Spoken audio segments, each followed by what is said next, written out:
everyone, it's Alan Schimmel. You're watching TechStrong TV for today, April 28th, Tuesday. Welcome. It's going to be another great show today, folks. We've got a lot lined up for you. Before we do, I want to remind everyone, if you haven't already joined our community Slack channel at techstrongtv.slack.com, please do so. You can get an invite over at the techstrong.tv website. Just fill it in. It auto responds out an invite for you. We've got an interesting poll or two up there. Not poll, just a question or two. One is a flash poll I set up, which really I'm trying to figure out as we move to these virtual conferences. I see a lot of resistance, maybe I'm wrong, about people who are people willing to pay to attend a virtual conference from their desk or home or whatever rather than going to a conference. I mean, obviously there's no hotel and food costs and all of that, but we're curious, and if you wouldn't mind taking a moment, it's a quick multiple choice one question. So if you can get over to our Slack channel at techstrongtv.slack.com and take the one question poll, I appreciate it. Anyway, what do we have on store for you today? Well, first of all, the guys over at Aqua Security, AquaSec, continue to set the bar on container and cloud-native security. And we have Ronnie Osnott and Andy Feit with us today. They're going to talk about Aqua's latest innovations. Then we have Dylan Erb from a company called Paperspace. And Paperspace came out of Y Combinator. They're based in New York. And we're going to talk a little bit about Paperspace with Dylan, who's CEO, co-founder there. And then today's Tuesdays, and Tuesdays mean John Willis here on TechStrong TV. John's just been doing a great job lately. I mean, a couple of his presentations in the last couple of weeks have just been amazing. Then last week he had Andrew Clay Schaefer and Damon Edwards on as guests, and that was a very, very great. A lot of people asking for that interview. Well, today's interview is going to be even better, I think. John has Kevin Baer, one of the co-authors of Phoenix Project, and just a pretty well-known folk in the security space anyway. So looking forward to hearing what Kevin has to say. He always has interesting things. And then we're going to head over. Mike Vizard has some really interesting interviews with Brian Gracely from Red Hat. You know, Red Hat World Virtual is coming up, and OpenShift and so forth. So it's Red Hat Summit, virtual's coming up. So Mike interviews Brian Gracely. We're going to have that. And then Charlene has a friend of mine, Carolyn Wong, over at Cobalt.io, who's going to be on. And Carolyn is brilliant. I think you'll enjoy listening to her. And then after that, we'll turn things over to Mitchell. You know, Analyst Corner with Mitch. Mitchell has some trends from the Threat Stack SOC team, which ought to be interesting. And just looking here, what else we have on our show today. That's we'll be back to wrap it up, and I think that's enough for today. Anyway, we're going to be right back with our first guest. Stand by for a quick commercial. Tech is strong. We may be working from home, but tech goes on. Tech will continue to collaborate. Tech will continue to communicate. Tech is strong. Join us for TechStrong Con, June 4th, 12 hours strong, TechStrong. Featuring John Bacha-Galupe Willis, Shannon Leitz, William Hurley, Jasmine James, Kat Swatell, Cornelia Davis, James Wickett, Courtney Kissler, Damon Edwards. Live Q&A with speakers, exhibit halls, and more. Free, but register before spots fill at techstrongcon.com. Okay, back here in the studio. As I mentioned, our first segment today features those guys from AquaSec, Ronnie Osnott and Andy Feit. And I call them the AquaSec guys. I've known Ronnie now for probably 4 or 5 years, Andy 3 or 4. And you know, Aqua was one of the first companies out there in the container security space. They continue to innovate and lead. Their latest innovation revolves around dynamic threat scanning for containers, you know, finding malware within the containers. Had a good chance to sit down and talk with Ronnie and Andy about this new feature, why it's important and why you should care, and how things are doing with this COVID crisis for the AquaSec team. They're a pretty distributed team anyway. But anyway, let's head now over to listen to Andy Feit and Ronnie Osnut from Aquasec Security. This is Digital Anarchist. Hey everyone, thanks for joining us on this segment of TechStrong TV. I'm happy to be joined by my friends, the Aqua guys from Aqua Security, Aquasec, Mr. Ronnie Osnot and Mr. Andy Feit. Andy, Ronnie, welcome. Good to see you again, Alan. It's good. Well, the last we were talking off camera, the last time we saw each other was RSA, right? The end of February, and you know, I think that was the last conference that we've had, and maybe the last in-person conference that we have for a while. But I'm glad to see you're both healthy and well and able to come on today, so welcome. Thank you. Guys, I think most of our audience is very, very familiar with Aqua Security, one of the pioneers, leader in cloud-native security and container security and so forth. But for those who maybe aren't familiar, Ronnie, Andy, who wants to do the honors here of laying kind of the Aqua foundation, if you will? I can take that one. So, yeah, I mean, Aqua has been around for almost 4.5 years now. We were one of the first companies to really focus on the cloud-native space. Today, we're more than 250 people. Around the world, we serve the global 1,000, global 2,000 customers to secure their cloud-native applications and infrastructure. And we've seen this market grow, significantly, especially over the last couple of years. Absolutely, and now it's gotten to the point where, look, that the old line security companies, if you will, are all in on container and cloud-native security, but of course, there's always, they bring what's old into the new and try to make it old and new, and that always doesn't work well.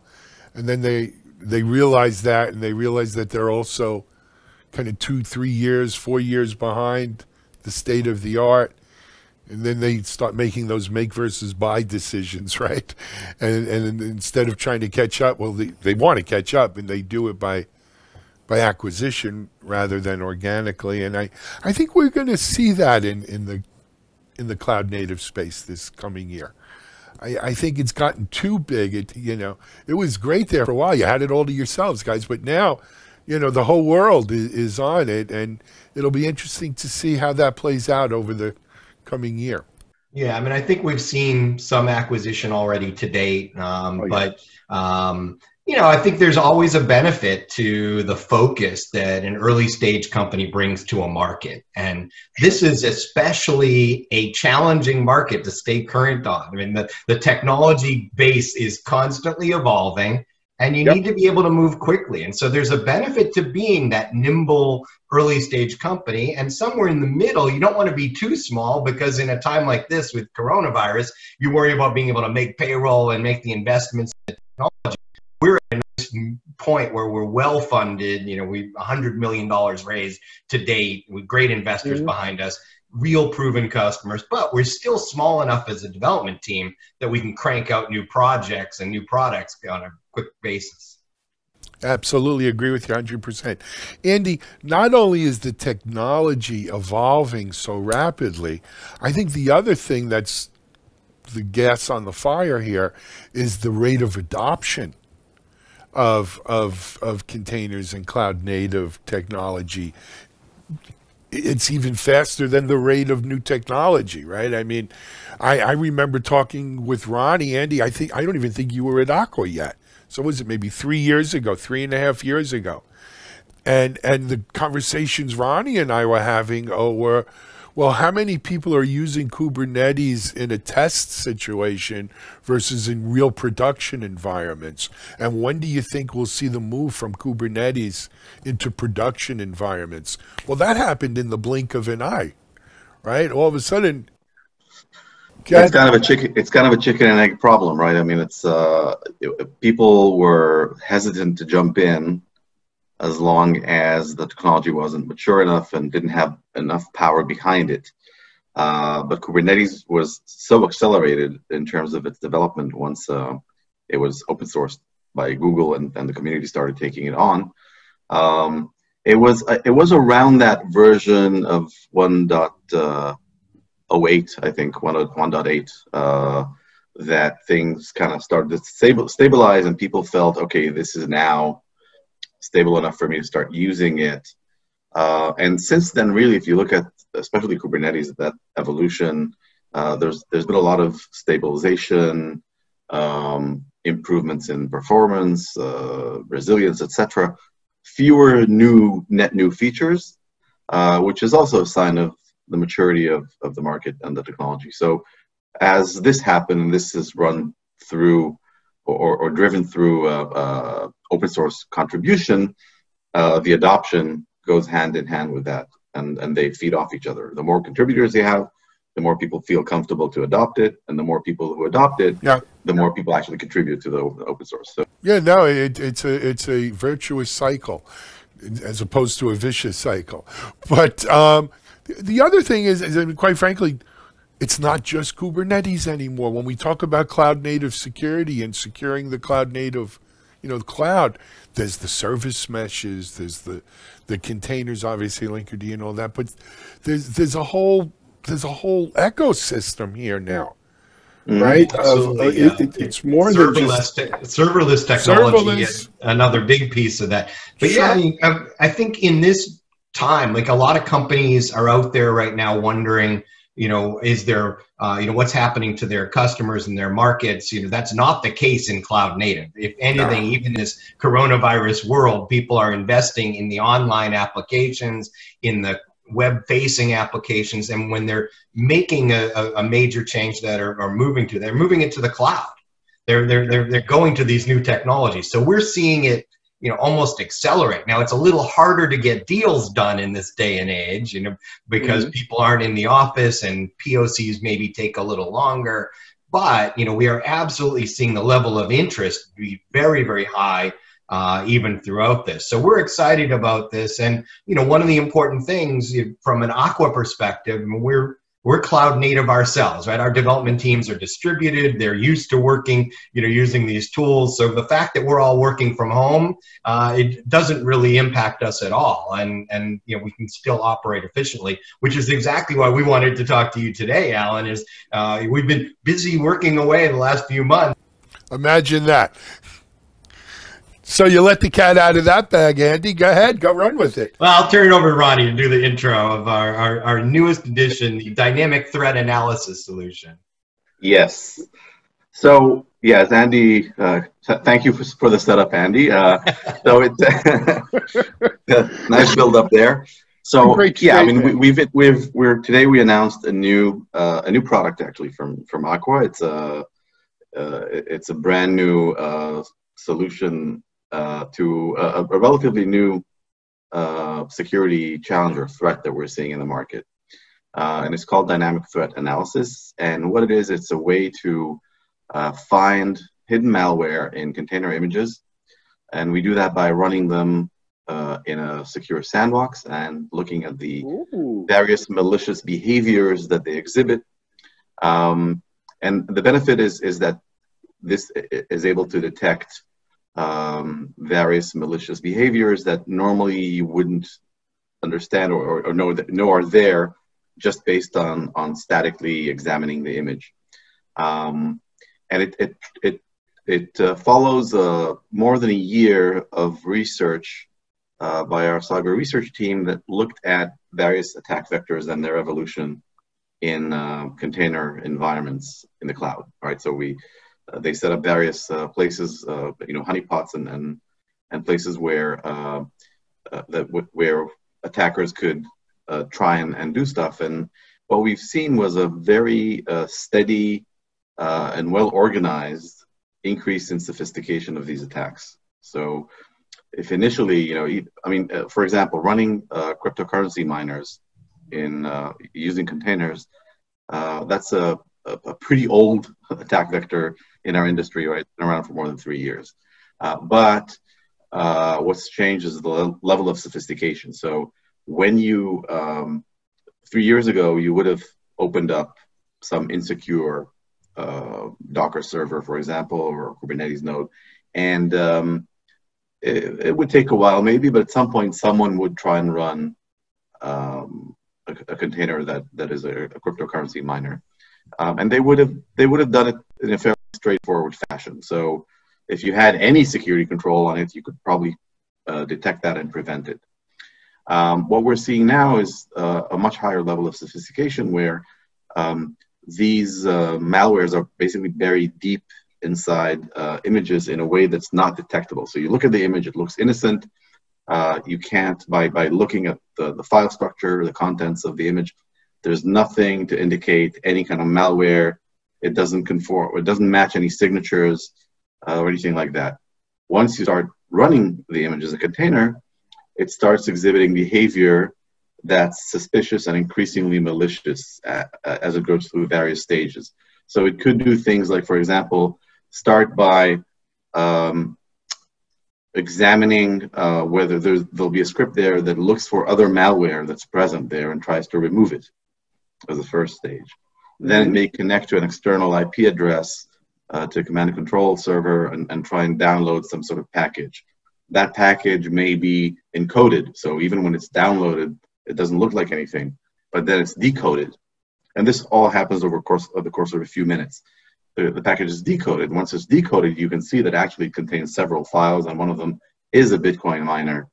And it starts running that Bitcoin miner and getting more instructions that may include, for example, attempts at network traversal or looking for other containers that are in the cluster that are a potential for that sort of thing, and so on and so forth. It's not just crypto mining. It could be data theft, it could be credential theft, could be using containers as DDoS bots, when the day comes. So we've seen all of that, and these are real attacks that take place in the real world. This is not some theoretical construct that we came up with, and that is exactly what Aqua DTA is there to solve. It's there to detect these, preferably before you deploy images, right.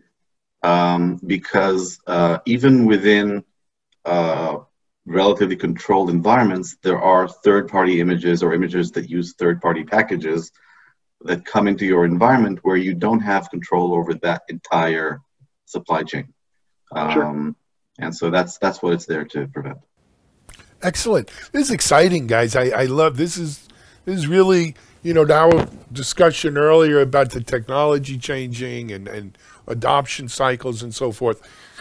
This is certainly more than scanning for vulnerabilities on your containers, which for too long defined container security. Questions for you. So this seems to me as something that should be kind of built into your CI/CD pipeline. And it should be, I'm assuming this can be set up automatically to run either at time of deployment, just prior to deployment, or maybe just post-deployment, but before, publicly available production. And there's nothing wrong with running it after, but, that to me, this becomes, another stop on the assembly line towards pushing software out the door, right? Yeah, absolutely. I think, you're right on, Alan, which is, this should be done fairly early before you deploy live in production. If you have a new image that, has never been seen before, let's go ahead and test that. Now, one of the key things about this launch is we've done it in a way that's very easy for people to integrate it either as part of their cloud infrastructure protection. So we integrate it with our CSPM product, which you may recall late last year, we bought a company called CloudSploit, and we've rebranded that now part of Aqua CSPM, Cloud Security Posture Management. So if you're checking your cloud accounts for proper configurations, we can also look at your repos and make sure that the content in them gets scanned through this. But we also have it fully integrated into the Aqua platform. So as part of your normal CI/CD tooling, we'll at the time an image is loaded into the repository, we can go check that for static scanning tools, and we can also run this dynamic scan on it. And then we can do all of our classic image assurance to make sure once that image is approved, nobody's messing with it downstream and then all the way through to workload. But the key here is making this really easy to access. as a cloud service. So there's nothing else customers need to install. We're actually, this is CloudSploit, our CSPM product, was our first SaaS offering. This is our second SaaS offering. So it's all done as a service, integrated with whichever tool platform you choose. We can send these images off for scanning on our servers, obviously run in the cloud. Excellent, excellent, excellent. I love it. So do you envision, and I realize you just launched it, you know, you got to walk before you run, but do we integrate this into a GitLab, a CloudBees, a Circle CI, you know, all of the GitHub, you know, etc.?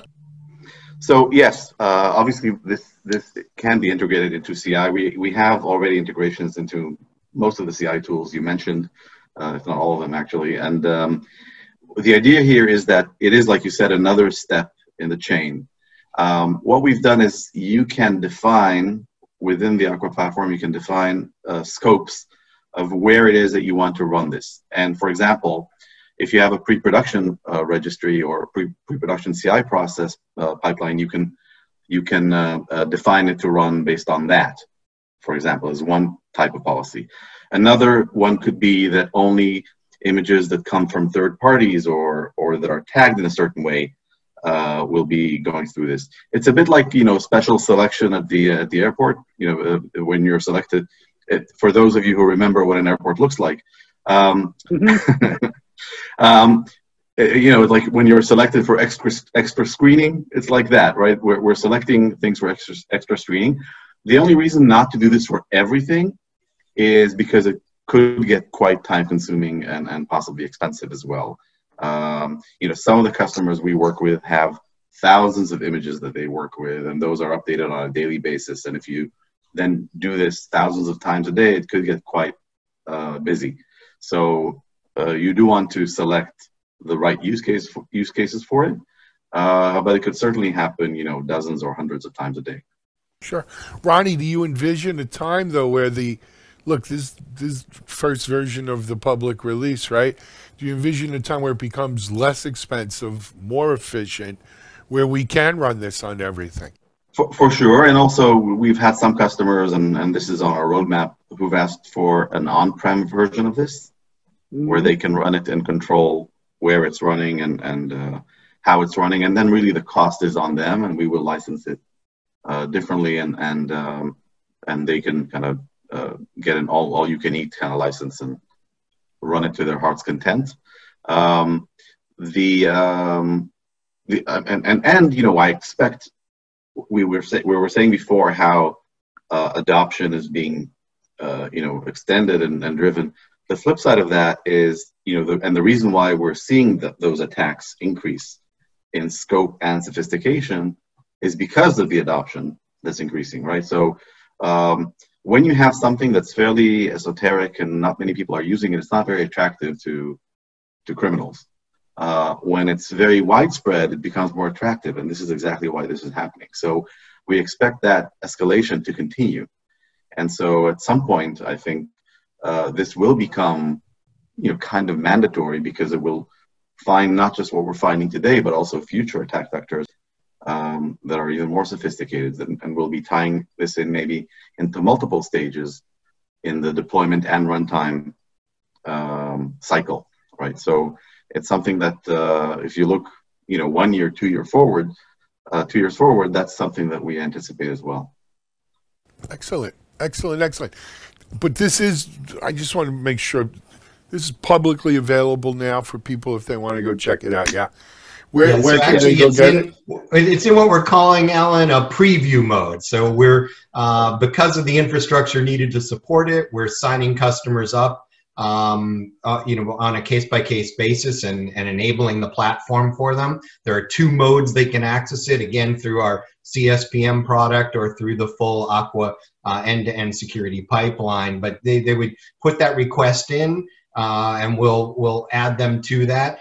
And, you know, in the next 60 or so days, we'll go live with unlimited release and a full general availability. But we want to make sure that we ramp that up appropriately. So for our existing customers, you know, it's a matter of just requesting it. For new prospects who want to look at this, who don't have a current relationship with Aqua, we're happy to have them also evaluate it. But we are putting some constraints on how many of those we will allow at a given time.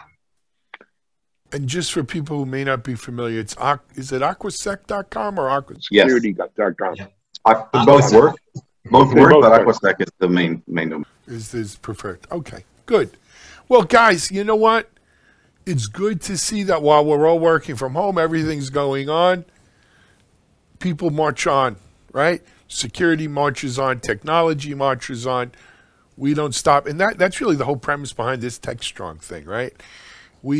It's strong, and we don't stop for this. So congratulations to everyone at Aqua, especially to you two. And we'll keep our eye on this as it continues, right? We go into general release and everything else. Until then, guys, stay well and stay healthy. And I hope to see you. You too, Alan. Thanks. Thank you. Hope to see you in person at some point. Someday again soon, yes. Someday. We may all have less hair by then. I'm looking at the three of us on this screen. We're much better looking in person. Yeah. Well, the good news is, the lack of being able to get a haircut's not killing us. But Panasonic never goes on strike. No, exactly. All right, guys. Be well. Andy Fight, Ronnie Osnot from Aqua Security here on TechStrong TV. We'll be right back with our next guest.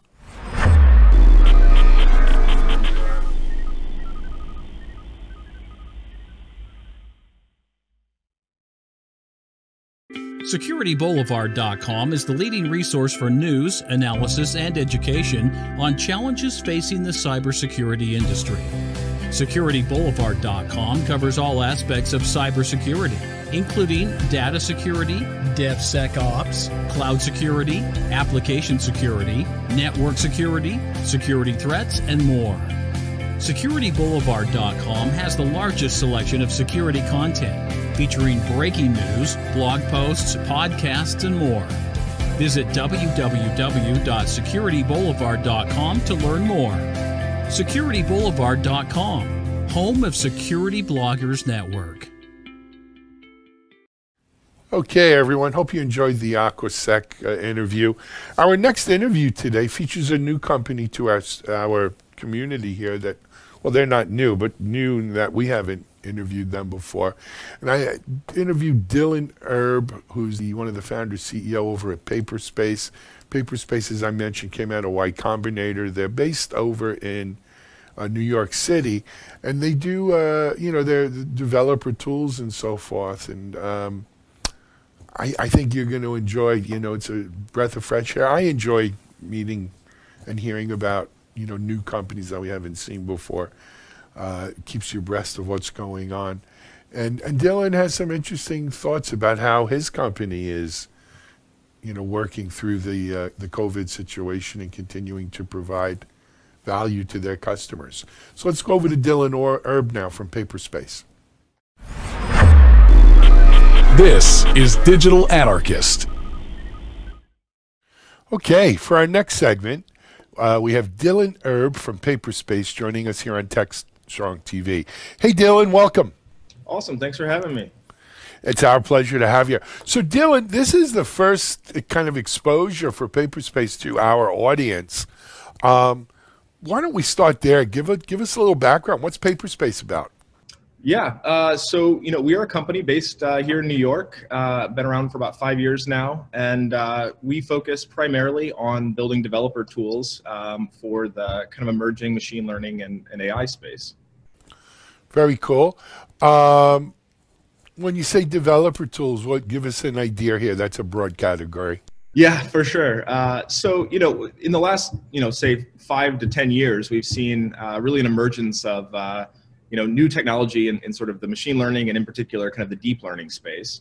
And as that's happened, there has been really a rush to develop tools that are, really tailor built for kind of this type of technology and how it integrates with, existing software development stacks and methodologies. Excellent. And Gradient is the tool that you guys are building.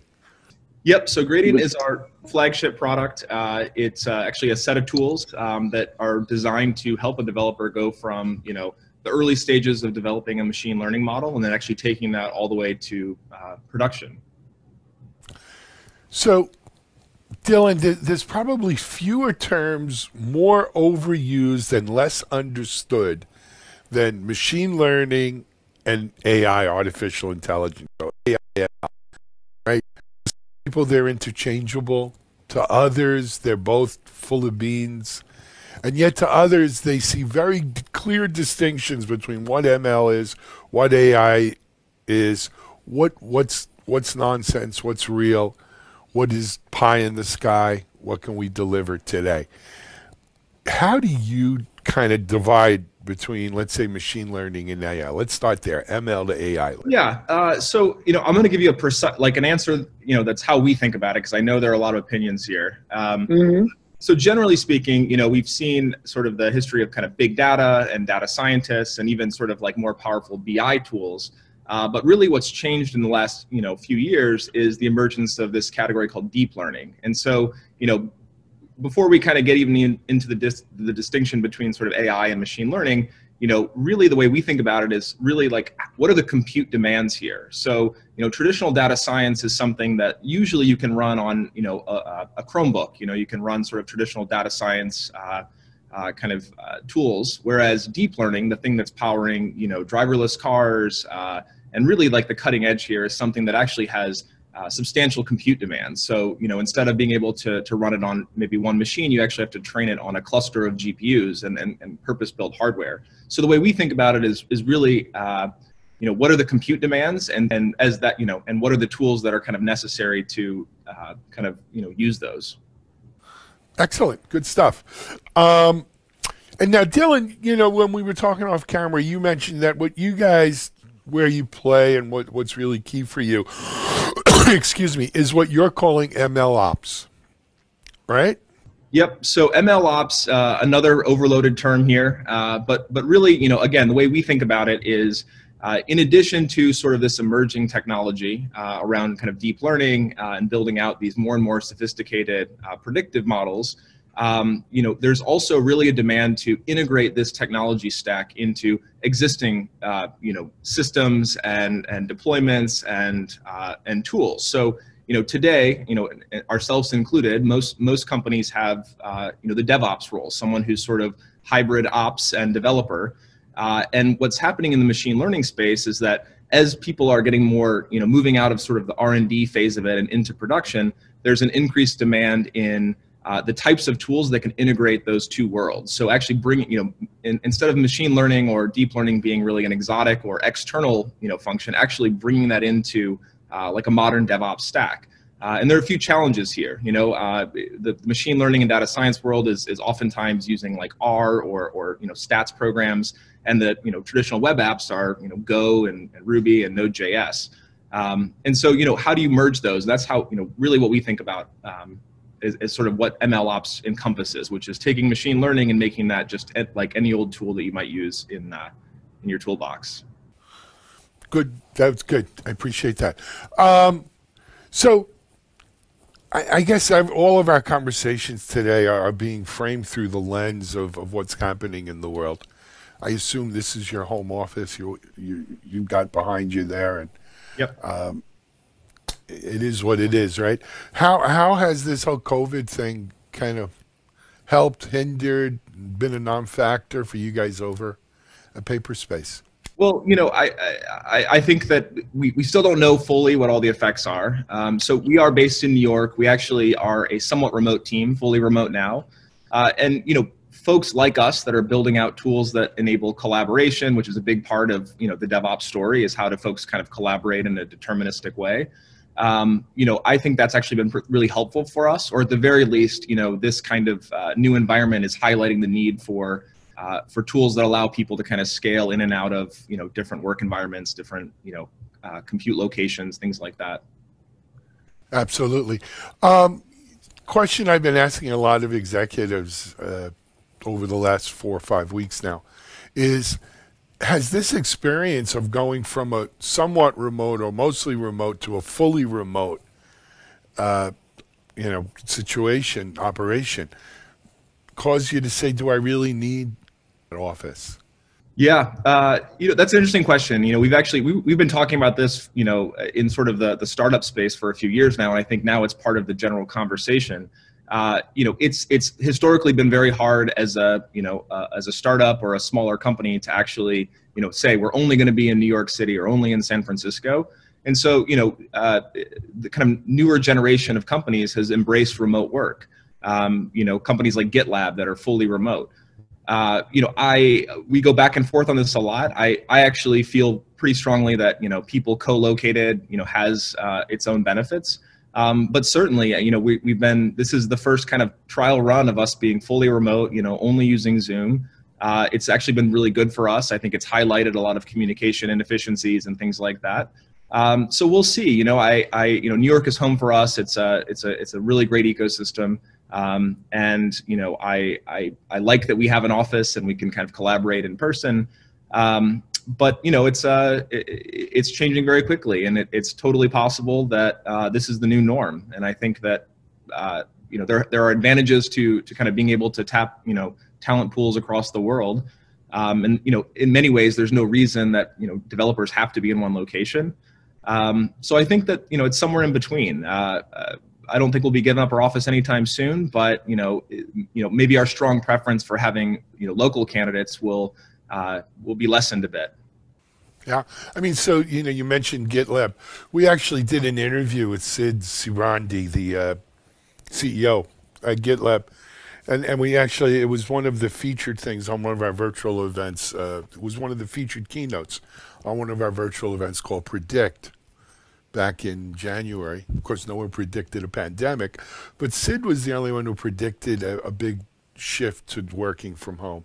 And one of the points he made was something you mentioned briefly, Dylan, and that is that as a startup, you just don't have the points of presence to attract the kind of talent you're going to need as you scale. Even in a city like New York, where you have a deep talent pool, versus here in Boca Raton where I am, right? It's harder to find good developers and stuff like that. So it makes it hard to do that, right? And so the only way you're going to be able to attract talent in a distributed manner is to use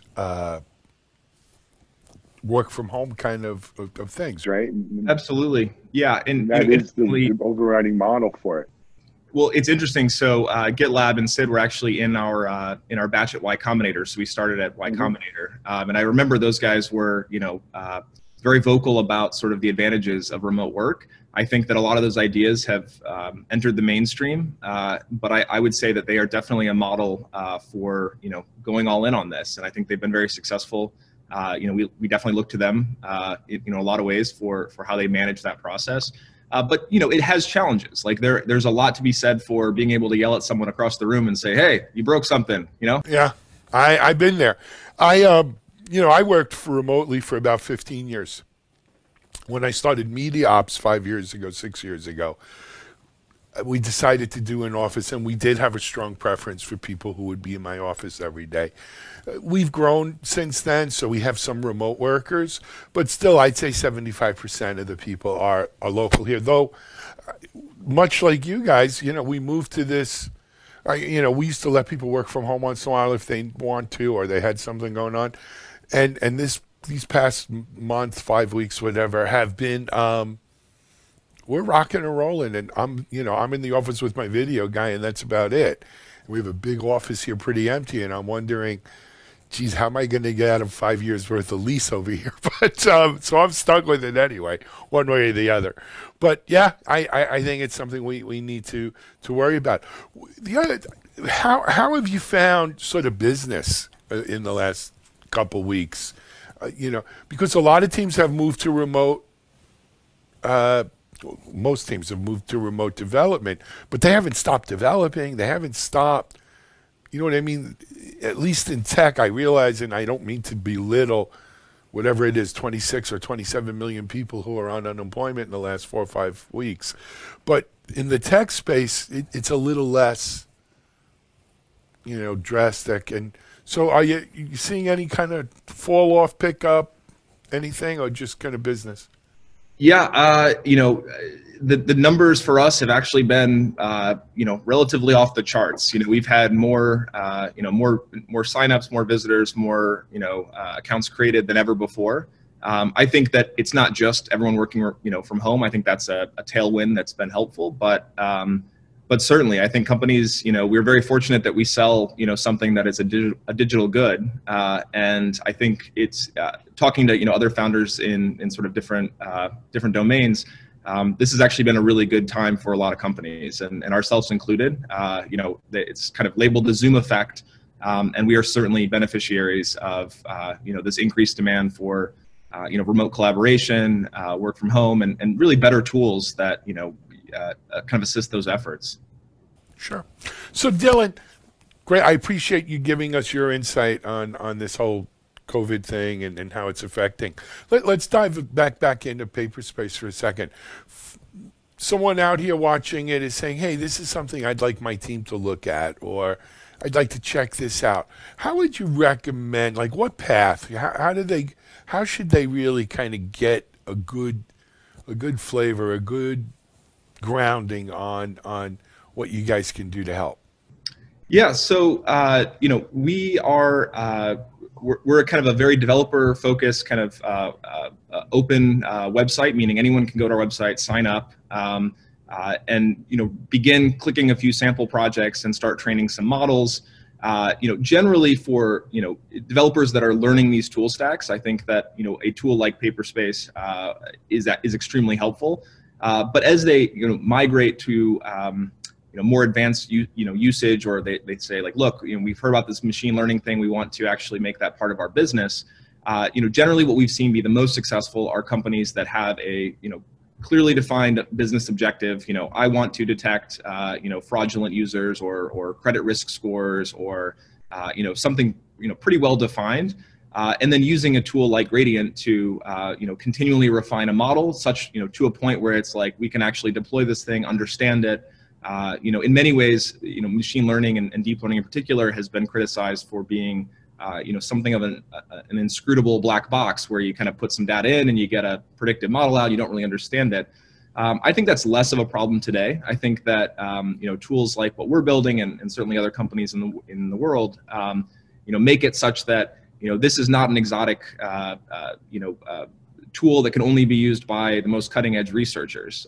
In fact, it's something that most developers today with the right tooling can start building out really amazing things.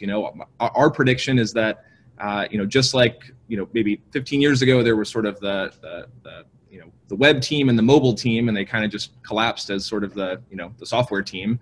I predict that will happen with machine learning as well, where this is not you won't have a separate ML team that is distinct from your traditional kind of software engineering efforts.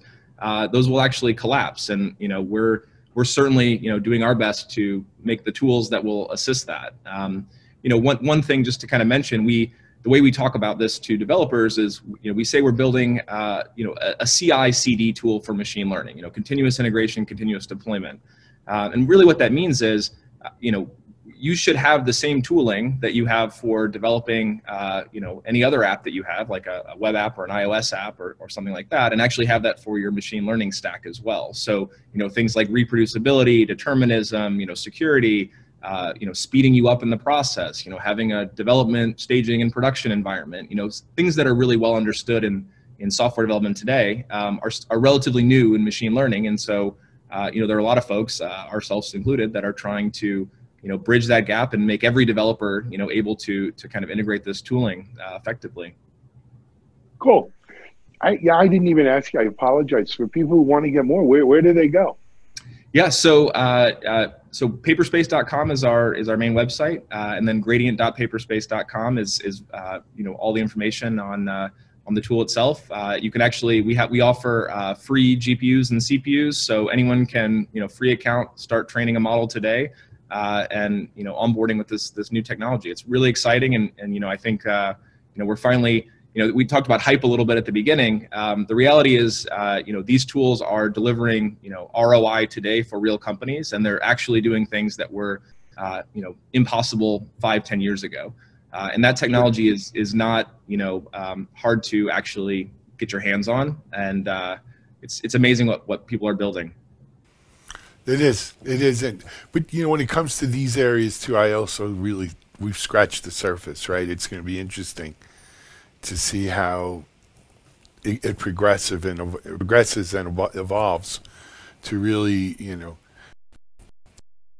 be good time to be developing and to be developing developer tools. Let's put it that way. Absolutely. I would agree. I think it's still early days. It took a long, when I made my first website, you had to log into an FTP server and upload some files. And now, we rely on, continuous deployment. We probably use, 20 different tools to make sure that our web application is delivered successfully. We can collaborate on it with folks around the world. That will be true for machine learning and deep learning. I think the ML ops space, which is sort of emerging, is kind of defining those patterns and best practices, and it's certainly an exciting time. I think that we're in an interesting point where the technology got pretty amazing in the last few years, and now it's about how do we use it, how do we integrate it, and how do we actually deliver results in production environments. Yeah, my first website was written in a VI editor on Solaris, so I know where you're coming from. Anyway, hey Dylan, we're about out of time. I appreciate you coming on here. Good luck with Paperspace and Gradient. And we'll see how things go. Maybe we'll have you back in a couple weeks. Well, I'd love to do it. Thanks so much. All right. Hey, this is Dylan Erb, CEO of Paperspace here on TechStrong TV. We'll be right back with our next guest.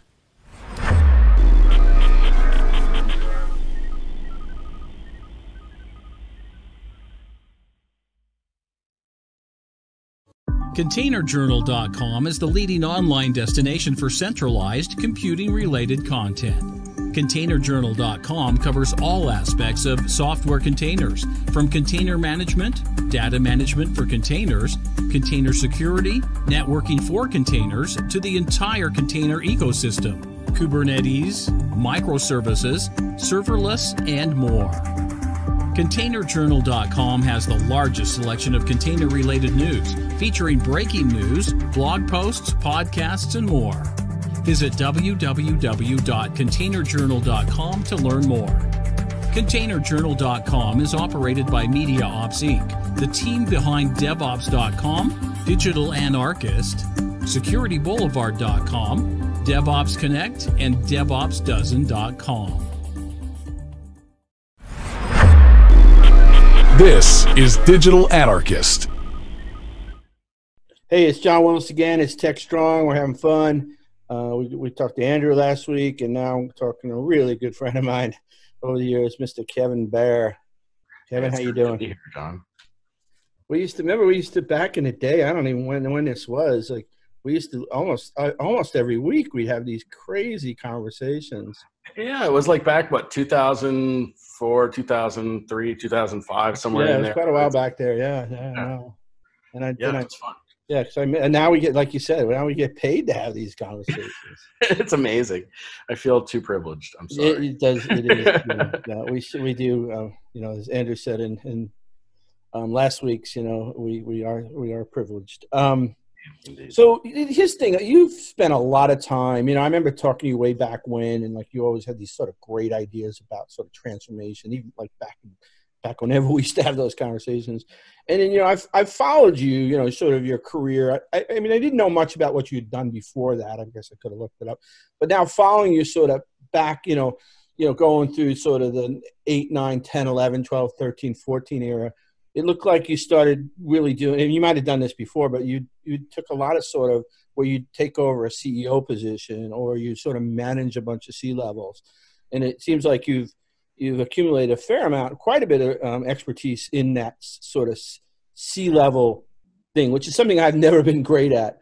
And I guess so with all that, I'd like to sort of expand, what your sort of background is in that, but then also why is transformation so hard? Yeah. Okay. So a little bit about what I had done in the past. Jay Bloom and I founded a company that actually was working on enterprise transformation and what we called orchestration. And I think, we, having consulted for years, worked with a lot of C-levels, but also having been a CIO and a CTO multiple times in a lot of different contexts, private, public, international, Fortune 500, startup, just a lot of different frames. And I think the one consistent thing that I have found in the enterprise that has been really missing in both transformation efforts. And if you think about it, CIOs are always trying to transform something with technology. Yeah. Right. And matter of fact, I'd say it goes beyond CIOs. I'd say, in meetings I've had in the corner office with, the management teams, it's every business leader wants to change something and make it better, faster, cheaper, or more responsive. And so what I've found is that that's where the great intentions start. The rest is unintended consequences. And so our organizations, in many cases, have ideas about what's going on at the ground level. And I think consistently, one of the things I've heard for going on 30 years in this business is from people at the ground level is I have no idea what they think is happening here. That's right. Right. And whenever they talk about transformation, eyes are rolling.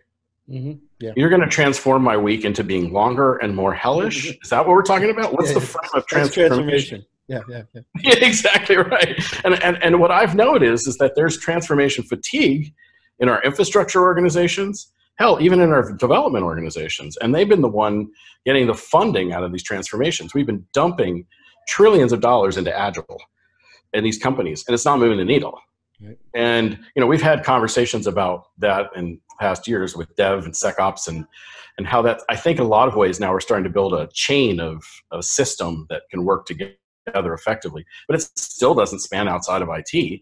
Right. And I see some people wanting to actually make that inroads, right, by adding all kinds of business departments to the portmanteau. And I've seen CMO, DevOps, I've seen all kinds of just crazy stuff. I ran into a guy at a conference who came up to me and told me he was working on something new.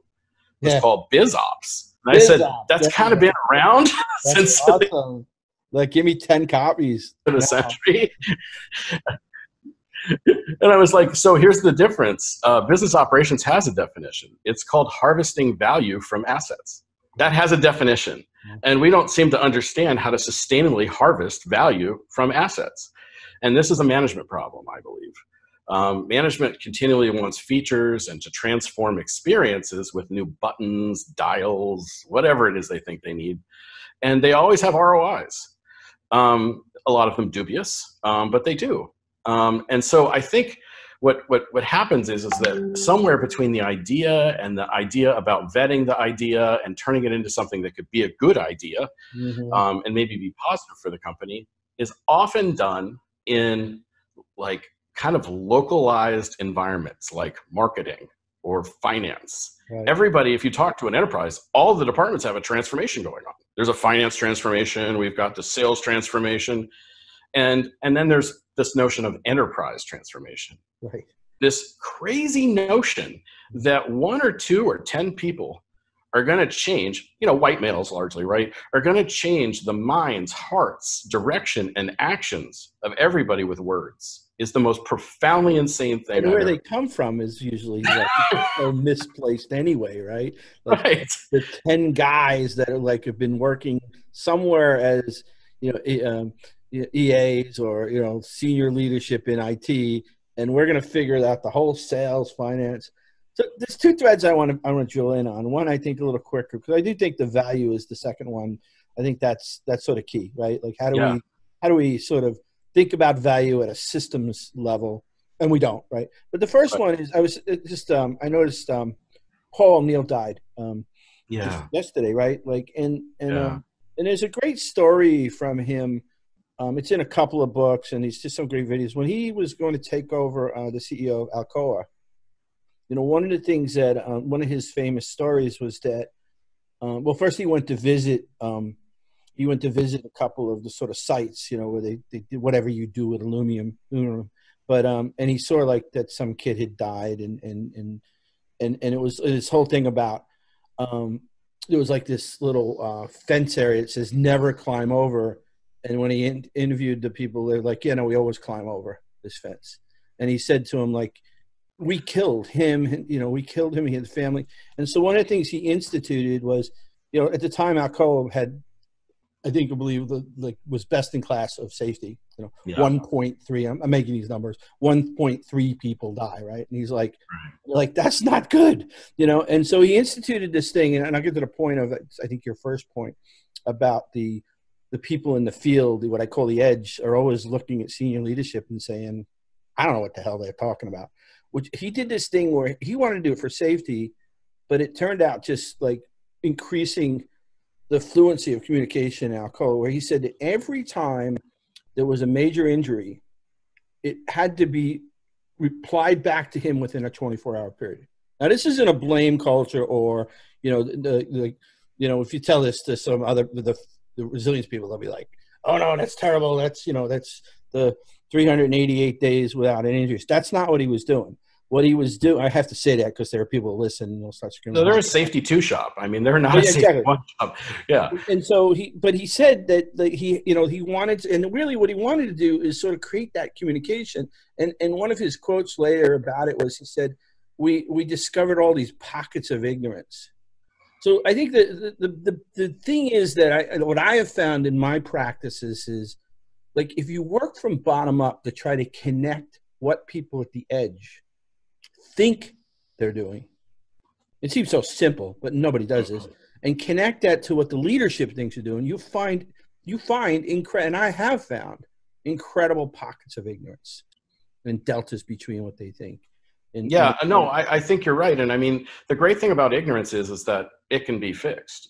You know, ignorance ain't stupid. And, and so, you know, I think one of the biggest frustrations I've had in this transformation is these pockets of ignorance, as you say, really lie close to the top of a lot of organizations, if not at the top of them. And these are people you can never tell that they're wrong, that they're ignorant, because they set a tone in many cases that's like this. Okay. And you can't debate, right? This is one of the things, and one of the biggest reasons why I came to Red Hat. We can have these full open discussions. They can get bloody and they can involve a lot of people, but at the end of the day, we're all out for the best idea. And I think that, you know, I've seen that in Jim, you know, our boss, and now the president of IBM. And I've really felt like this is something what I call humble student. You know, it's not my term, right? This is a concept. It derives from a lot of cultures where mastery is encouraged. And so I think the first path to mastery that I've understood is executives that are humble.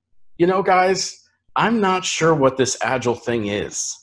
It's kind of a bunch of hooey to me. I'd love to hear an exec say that. Yeah. Because now we're having a conversation about where they're at, what their frame is, and we can start to say, but I am tired of hearing executives use the word agile like they know what it means. Yeah, or even worse, things like safe. I mean, I'm not making a judgment. We could, but we could definitely, we could devolve into safe. You know, Sidney Decker, we had asked him once in this interview we did with him, where we asked, what is resilience? You know, what is resilience engineering? And he said, it's the ability to tell a boss bad news. Yes. And I like it. Oh, brilliant. No, it's that, you know, culture, organizational cultures, where, you know, that's the other thing, they talk about trust on the edge, right? The other thing, I think it was Spear has said, Steven Spear, in the same interview process, said that, you know, the interesting thing, we always talk about trust at the edge, but imagine a CEO getting up and saying, hey, y'all, I don't have an answer. Like, we're going to have to figure this out together, right? Like, that's a culture. You're right, because otherwise it's a psychological safety thing. Everybody is scared to death in a culture that isn't sort of a resilient culture. Well, and I think sometimes resilient cultures have to learn how to deal with hard truth. So a lot of times CEOs do and don't say things, or leaders, because of the perceived impact that they anticipate from their people. Oh, this will scare them. Oh, this won't. And a lot of times I have to remind leaders that hard messages are important, and they give us the chance to grow. Not everybody's going to like it, but that's going to create an opportunity where we're going to have a discussion, most likely. And so encouraging that discussion is the key. Like, I see enterprise transformation as an all skate. You know, that dates me a little bit, but I think at the end of the day, it's everybody. And I believe the person responsible is the highest level in the organization that is receiving the benefit from that transformation and is spending that money in many cases. And so I think a lot of times executives have figured out very clever ways to pin the lack of results, or maybe even do mission accomplished style celebrations. I've seen so many awards on desks. It's impressive, right? But I think, the dialogue and understanding and building a system. I think this is something that Toyota did, and you hear me harp on Toyota Kata, and I'm not a methodology guy, but this is bigger than a methodology. We're actually building a system where the edge is actually improving its intelligence and problem-solving ability every day. And they're being coached by managers, not told what to do. And we're developing this kind of independent edge thinking that is the opposite of learned helplessness. Learned helplessness says, I don't understand what changes anything anymore, right? So I just sit still. But this gives us a place to start and say, I might not be able to skin this problem all by myself here, but I can at least start chipping away at some of the assumptions and fundamentals and obstacles. I can do that myself. And then one of my favorite ways to teach organizations DevOps, who are obtuse about it, is to use the Toyota Kata, their improvement methodology, and put a disparate team together of a security person, of a release engineer, of an ops person, right? And then make them give them a common enemy to solve together with that approach. Because all of the value is at the edge right now. It is not. Management does not provide value. I did our overhead. It's funny. I get sort of two interesting things about that. It was Gene Kim who said you must read this book, right? And then I found out, so you had introduced a lot of that Kata stuff to a lot of different people. But I read the book. I was insane, right? I was reading it on a cruise and tweeting about it, and then I think Mike Rother pinged Gene and said, "Who is this Bachagaloop guy? He's on a cruise and he's reading my book," and that's how I got to know him. But I never really thought of it the way you just described it. I love Toyota Kata. I think improvement Kata, coaching Kata, everybody. You should read the book. I mean, whether you use it or not, everybody should read the book. The first few chapters are almost mandatory for anybody that works for me. After that, I'm like, you get honor points for reading more chapters, but it's hard. And just to understand that sort of how that Toyota sort of embedded this cultural way of thinking. But here's the thing: I think until you just said this like a couple minutes ago, I didn't realize that. I understand the improvement Kata, coaching Kata. But the way you described it is almost like biology, right? Like the edge has its own sort of biology that sort of churns within itself. I'm probably using weird, horrible metaphors, but yeah, I mean that was I never really thought of it that way.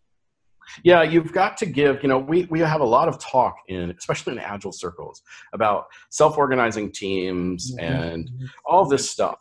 And so if you don't build a system that inherently kind of at the end of the day, grows and provides, nutrients and fluid to people at the edge, which is the trust in many cases, right? Trust is like the blood flow of an organization. And so I feel like, if we don't have ways that allow us to take small delves into the unknown every day, our minds are deteriorating. Secondly, we are not making forward progress because entropy is real. And then third, we're not raising the standard, which we continue to improve on.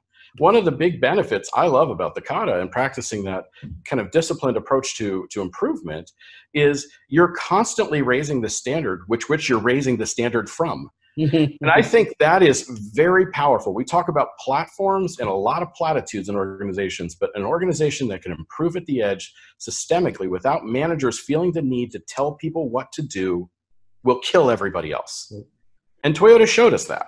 Yes. And then when they went away from their own practices, they had a disaster. Okay. I often get that question. I'm like, well, I'm a meat and potatoes guy, right? So I'm like, yeah, the minute they thought they could pass GM was when they went to an ROI model and just threw out all of the 50 years of beautiful culture, but hey. Yeah, I mean, it's unbelievable to me to drive past huge lots at manufacturing plants at Toyota of just cars, right? Because you remember their beginning as a bankrupt company that could only make a car when they had an order. And that, I think there's so many things that I feel like Lean missed, right? But the biggest is the Kata. Like how you literally don't get the thing that is TPS at its heart, that actually sustains it. And because we were watching what people did, not what they were thinking. And we do this so much now. And, you know, with benchmarks and with all of these things, and they're so dangerous because I say benchmarking and interviewing and having organizations that are awesome speak about what they're doing is like asking an athlete why they're great. That's right. Excellent. I have no idea after they've thanked mom and their deity of choice. What? And hard work. Sorry, right? It's like, and so like, I think we're not aware of our own actions in many cases as organizations.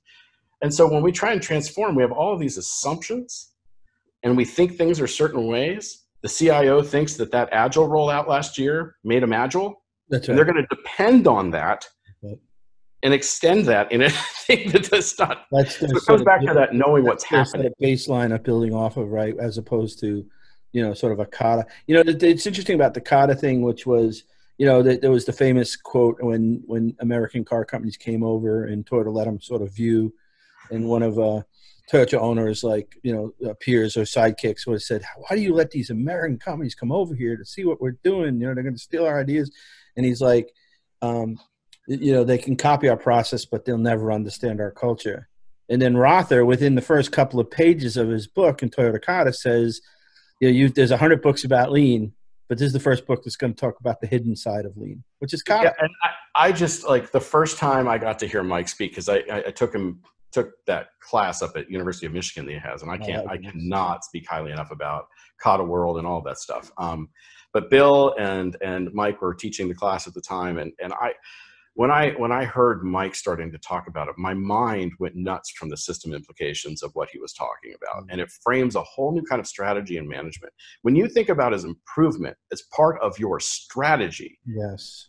I have not met a CIO who has ever showed me a strategy document that had improvement as a capability that was going to help them win. Well, they say continuous improvement. They don't have a systematic approach to it. Even more importantly, you pointed out that they don't sort of delve into the unknown, right? That's the scientific method, right? Or thinking or whatever, right? Which is the core to Kata, improvement Kata, which is, you know, I don't know what the answer to this is. So we're going to come up with a theory. We're going to try it. And the freedom to have that, as opposed to we're not doing anything. We don't exactly, not the deterministic nonsense that goes on, which is exactly, give me not do anything unless we're 100% sure that it's going to work. Like, exactly. Like, if you ever even heard the word physics, you know, like exactly right. The world does not work that way. Yeah. Have you invested in the stock market? That's right. Exactly. Especially today. WTI crude. I know this will be a week later when you guys get to see this, but just go back to Tuesday. Yeah, no, I think you're right. I mean, there's this strange divide in understanding, and then there's all this talk about situational awareness at the top of the organization. And literally, all they got to do is ask the edge. Can we do this transformation? No. Why? 6,000 reasons.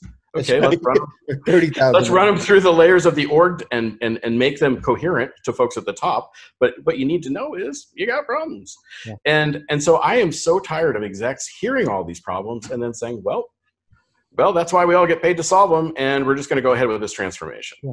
No, and no idea what the impact is. I've gone into organizations that had a big five consulting there, and they do this sort of like these sort of mandated. They have like 5 pony tricks, right? You know, and then one of them is colo, right? Colo, you know, like, you know, collapsing. Oh, you can only do agile colo, and I'll interview all these people and like, yeah, I lost 5 fellows because of the big 5 recommendation colo. Like we couldn't relocate them. Like, so now my team has been decimated. And by the way, we're the team that's doing all the advanced industrial stuff.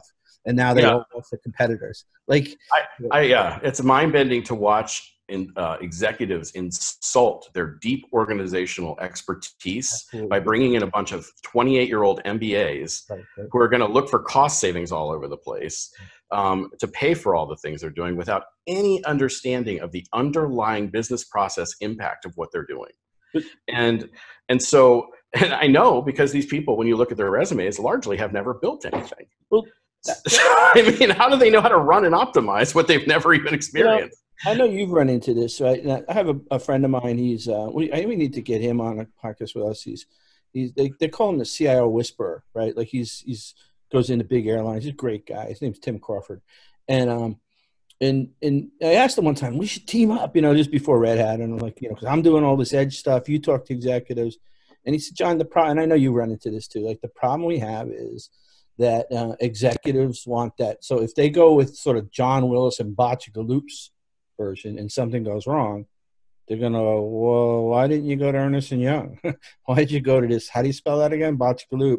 And so there's that management sort of wall, right? Right. And occasionally you'll get in a situation, and Jabe and I used to do this, Jabe Bloom and I, when we had Praxis Flow, where we did this consulting to executives and around transformation, a lot of it. And I can't name the companies that were in there, but I can tell you it was case study driven. And if there's one thing that you cannot case study effectively is how you change human behavior in one company compared to another. These are complex adaptive systems, right? And so while the idea may inspire you, why did we let Ford in our factories? We went in theirs. The entire Toyota production system is a copy of Henry Ford's production system. It's like, how do we learn about just in time? Piggly Wiggly, bag of coffee, while they were visiting a Ford plant. That's a great story. Go to Ono, was literally on a stop. So like, and it's so interesting to me, and in a lot of ways how oblique the whole thing is, and we just as Americans take it face on. I mean, I'll give you an example, and Mike probably won't love this, but when we were doing our Kata workshop, there was at the time an extra day or two where you could go in, apart from the classroom training, and actually go into a manufacturing operation and start to learn how to make improvements. You literally were going to make improvements on the factory floor. The lean folks that were in our class, all of the lean experts that came in from all over the place, walked into these places and in many cases started just making assumptions about the goal is one by one flow at the lowest cost. Oh, wow. Had no idea, no respect for the work environment. They got written up by shop stewards. Us humble students walking out there going, listen, I don't want to mess with this F-16 fighter, fuel hose assembly that costs like, $1 million or whatever. I don't know anything about that. So what did I have to do? Draw every workstation, draw every motion, measure the time, show respect, right? It's hard. And then ask everybody, what am I missing? And I think this is something that as CIOs and as executives draw up plans with ideas to, in many cases, take the ideas that they're hearing from many people and start to put them together in an aggregate as a plan. I think a lot of times they miss a lot of, the underlying thinking that needs to go into to say, okay, hey, here's the plan. Now I need to sound this off of not a bunch of executives that are my reports that are going to defer to me, but I need to sound this off of people that are going to disagree with me. And it needs to be partially the edge. Yeah, that example you just spoke about, that workshop going into a manufacturing lean. I mean, I see that all the time in just DevOps, right? And God bless the God bless them, right? I mean, the glass is half full. Like, there are amazing things that have come out of like cloud, Titans and Googles, and these are great. But they walk in. I've seen them walk into banks and see like, well, can't you get rid of that? No, that's basically. That's the backbone to the Federal Reserve, and like if we don't have that, we basically can't transfer money between banks, right? They walk into a building, and they've never worked for a bank or they've never worked for an insurance company, and they walk in and telling these guys, people that have been there, men and women that have been there 25, 30 years, that like they're wrong, and they're implying that they're idiots, and and instead of sitting down and saying, you know what, like I have some ideas on how this stuff might work here, but I see it all the time. These sort of arrogant, and they're good people, but they don't know what they don't know. When they walk into a bank and they tell a bank, get rid of that. Or I was in one meeting where they wanted to see the source code to some like 40-year-old system, IBM system, where probably it hasn't been compiled in 40 years, and they wanted to see the source code, and everybody from the bank laughed at them. Like, no. Right. Yeah. I guess you just don't understand, son. I think there's that. I see it all the time in the sort of DevOps. I've sat there and watched conversations for several minutes until I walked away because they're a waste of time. But I'm listening to DevOps consultants tell engineers in financial institution why they shouldn't have any state. And I'm sitting there going, the entire financial business is state and tickers. Like, I'm just like, it's amazing. I'm not saying we can't make some things stateless, but like, you heard me. I was at KubeCon, and I said, I was reading a magazine out to San Diego, and I noticed that the total GDP of California was like 2.5 trillion, right? And that's basically what the second largest bank's asset holdings is. Yeah, I remember like, to merge. Hey, I got the solution here. You state government, just merge the two states. Oh, that'd be right. When you walk into a bank and start telling them that they should change system of record, you're telling them to basically merge California and Nevada. I always love to ask those people, hey, where are all those mainframe replacement people? Where's that project? Yeah, that's right. Yeah. How many of those have died? There's a reason, and we need to understand why the reason is. So I feel like a lot of times we're more enamored with the whiz bang of continuous delivery, and we're not really interested in the not sexy practices of actually looking at the system as a whole and doing that whole what is possible, right? Like, and I agree, and I think we've seen a lot of that. I've also heard, a lot of if you're buying DevOps consulting from a big consultancy right now, I can tell you're buying something from somebody that's 10 years old. And not even, to be honest with you, actually you'd be better off if you were buying something from somebody that was 10-year-old, because that conversation was much different and more primal at the beginning there. It was much more nascent and I think honest. But what I'm saying is that executives are hearing this stuff from from these consultancies, right? I've heard CIOs say, big four consultancy up there with a guy who runs up the board supposedly with their expert, and he says, here's where the DevOps goes. Yes. And I looked up and I did a very rare thing for me. Jabe was actually in the room. I said, I get to talk about that, not you. Because they brought me in to talk about DevOps. And I said, and I went up to the board and I circled the entire company and I said, here's where the DevOps. Right? And he's like, what do you mean? I'm like, you don't understand. You don't get it. And I said, and so this is not something, Agile, you can't buy from these people. DevOps, you can't buy from these people. And what I've seen is you wind up with somebody trying to basically force every dev team to use a common tool set, because DevOps and continuous delivery. Okay. And you've got people running around doing DevOps to people. And meanwhile, management has gotten no value.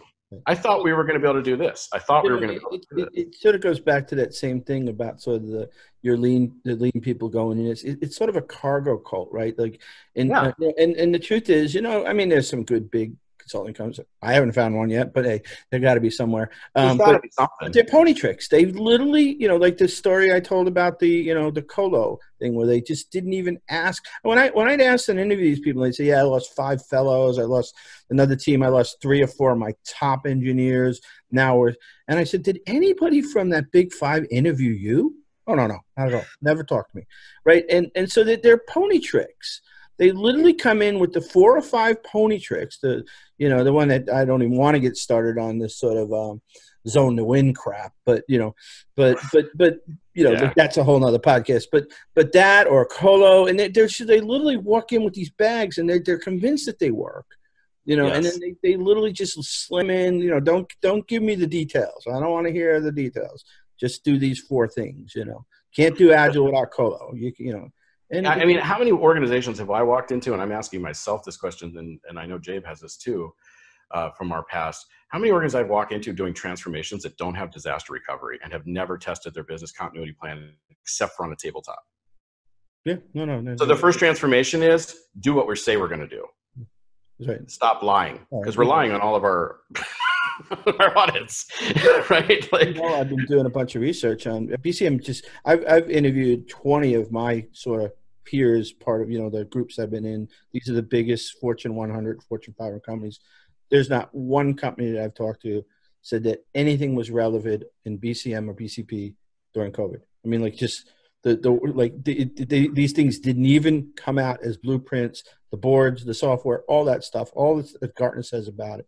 is nonsense. But the thing I wanted to drive into is the sort of the second part. That was a good 40 minutes or 30 minutes. The value. I love the way you and Jabe sort of think about. And one of the things I love about you guys is your perspective. Like and Jabe talks about economies, and they're simple transition terms, but like the area that I grew up in, we don't use those words.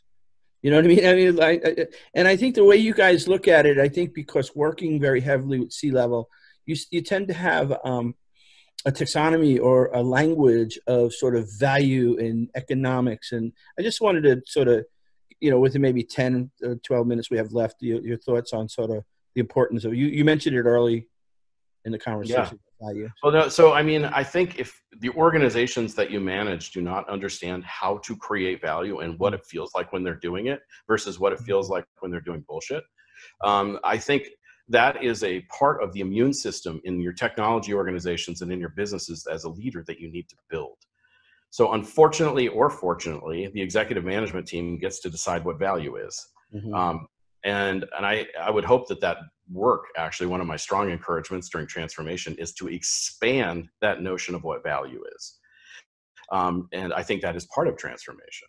And so the odd part for me is the conversations that need to change first about value are with the executives. And oddly enough, everybody has something major to learn during a digital transformation and some behavior they need to change, except for executive management. They never model the value of the behavior, and they show that it's not valuable by not doing it. It's like Donald Trump not wearing a mask, right? It is what we do, not what we say. And so value to me is what we make, not what we say. And we look at culture and we say culture is really just what we've done. It's our organizational disposition to do it again. We talk about changing culture. We just got to change what we do. In order to change what we do, we got to value differently. Yeah, this is why I love. That's why I love talking to you, because like I get these light bulbs all the time. The thing is, I think what you're saying, which is like the way I'm grokking it, is our problem is we sell value or change to value to the CEO or the executive. Yeah. Right? And so they're sort of abstract outside of the circle, right? Well, and they have to be sold on change. And we're selling a package to them, but like they're not like driving the car. Or we're selling them a car, but they're not driving the car, right? Right. James is driving the car. Yeah, and you're exactly right. And so, one of the book series that I proposed for a long time to executives is, we like to joke about don't try this at home, right? One of the things I'm looking to do here right now is a small practice library for CEOs and CTOs and CXOs in general, where they actually get to, in their personal life, experiment with a kata, with what iteration looks like. How can they apply these in their own lives so that they could at least show up at a podium and going, hey, listen, you guys know way more about improvement than I do, but let me tell you what I did so I understood this. I had problems with my run times. I felt like I was getting slower and slower and slower. Yeah. And so I decided to start a kata to figure out how to get my times where I thought they should be. And I'm just sitting here, if you had an exec that stood up there and said, here's what I went through, and just modeled it, right? That is like so impactful. Yeah. I improved something in my life, and I'm going to bring that skill to you guys because I think we need this. Now you're going to be better at it than I am. Yeah. And you're going to use it. But so there's that modeling part of the executives and admitting they don't know and actually changing their behavior as severely as they want to change the enterprise and model the living daylights out of it and model humility through the change. Right. Well, and it's amazing. I would love to see a CEO that doesn't show up on Squawk Box after an enterprise transformation. I would love to see a customer or two going, whoa. And then I'd also love to see some infrastructure people going, holy crap, this transformed the way we deliver services to our customers. Yeah. That's powerful stuff. You know what I mean? So I feel like the CEOs and the CXOs are carrying the entire transformation message. It's weakened. So one of my top probably 5 consulting moments as a consultant, when I'm just doing pure consulting on my own, and not sort of just technical stuff, which I used to do in my younger ages, but I periodically, depending on the engagement, pull out the kata in the classroom, which is something that was built around Rother's kata. It's Yeah. a simple puzzle, but you do the puzzle in kata. It's just brilliant, right? And so I don't. Depending on the teams I'm working with. So this was an industrial internet company, technology based, and it really made sense. So we ran. A 2-hour with about 4 teams. You have to build the puzzle under 20 seconds. It's a 3-year-old. I mean, and you literally go through the kata processes. But so after it was over, back to the sort of the edge, like still saying the leadership's full of crap. They all challenged me. They said, you know what, this is great, John. We get your idea about kata. But you've been interviewing all of us. Are you going to tell the senior people what we're telling them? Like, yeah. Are they going to listen? I don't know. I'll try. And they said, I'll tell you what, and they threw this gauntlet down on me. They said, they're basically saying you're not full of shit if you can get them to run this 3-year-old and above puzzle. It's become the ultimate test. And we did. I got the whole executive team in for 2 hours, and they loved it. They at first they were like, the good news is the CIO was all in, so everybody else like, building a puzzle, this is nonsense, I'm so busy, but she's like, just do it, and and I told CIO, like, if you don't do this, like, they proved our point that you don't listen to them, so I gamified that, and yeah, exactly. It was incredible. It was like they were like, I had better discussions with them, and so I add in my own flavor of an enterprise version of Kata in the Classroom. We do our own sort of sub postmortems or retrospectives. Sure.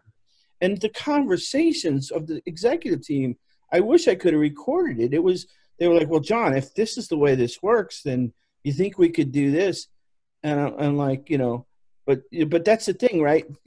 And they were really more of a command control structure, but that was the first crack in the ice of humility that most of them hated the idea to have to go build this 3-year-old above puzzle in this game called Kata. But by the end, they were like, oh, my God, this was actually very good.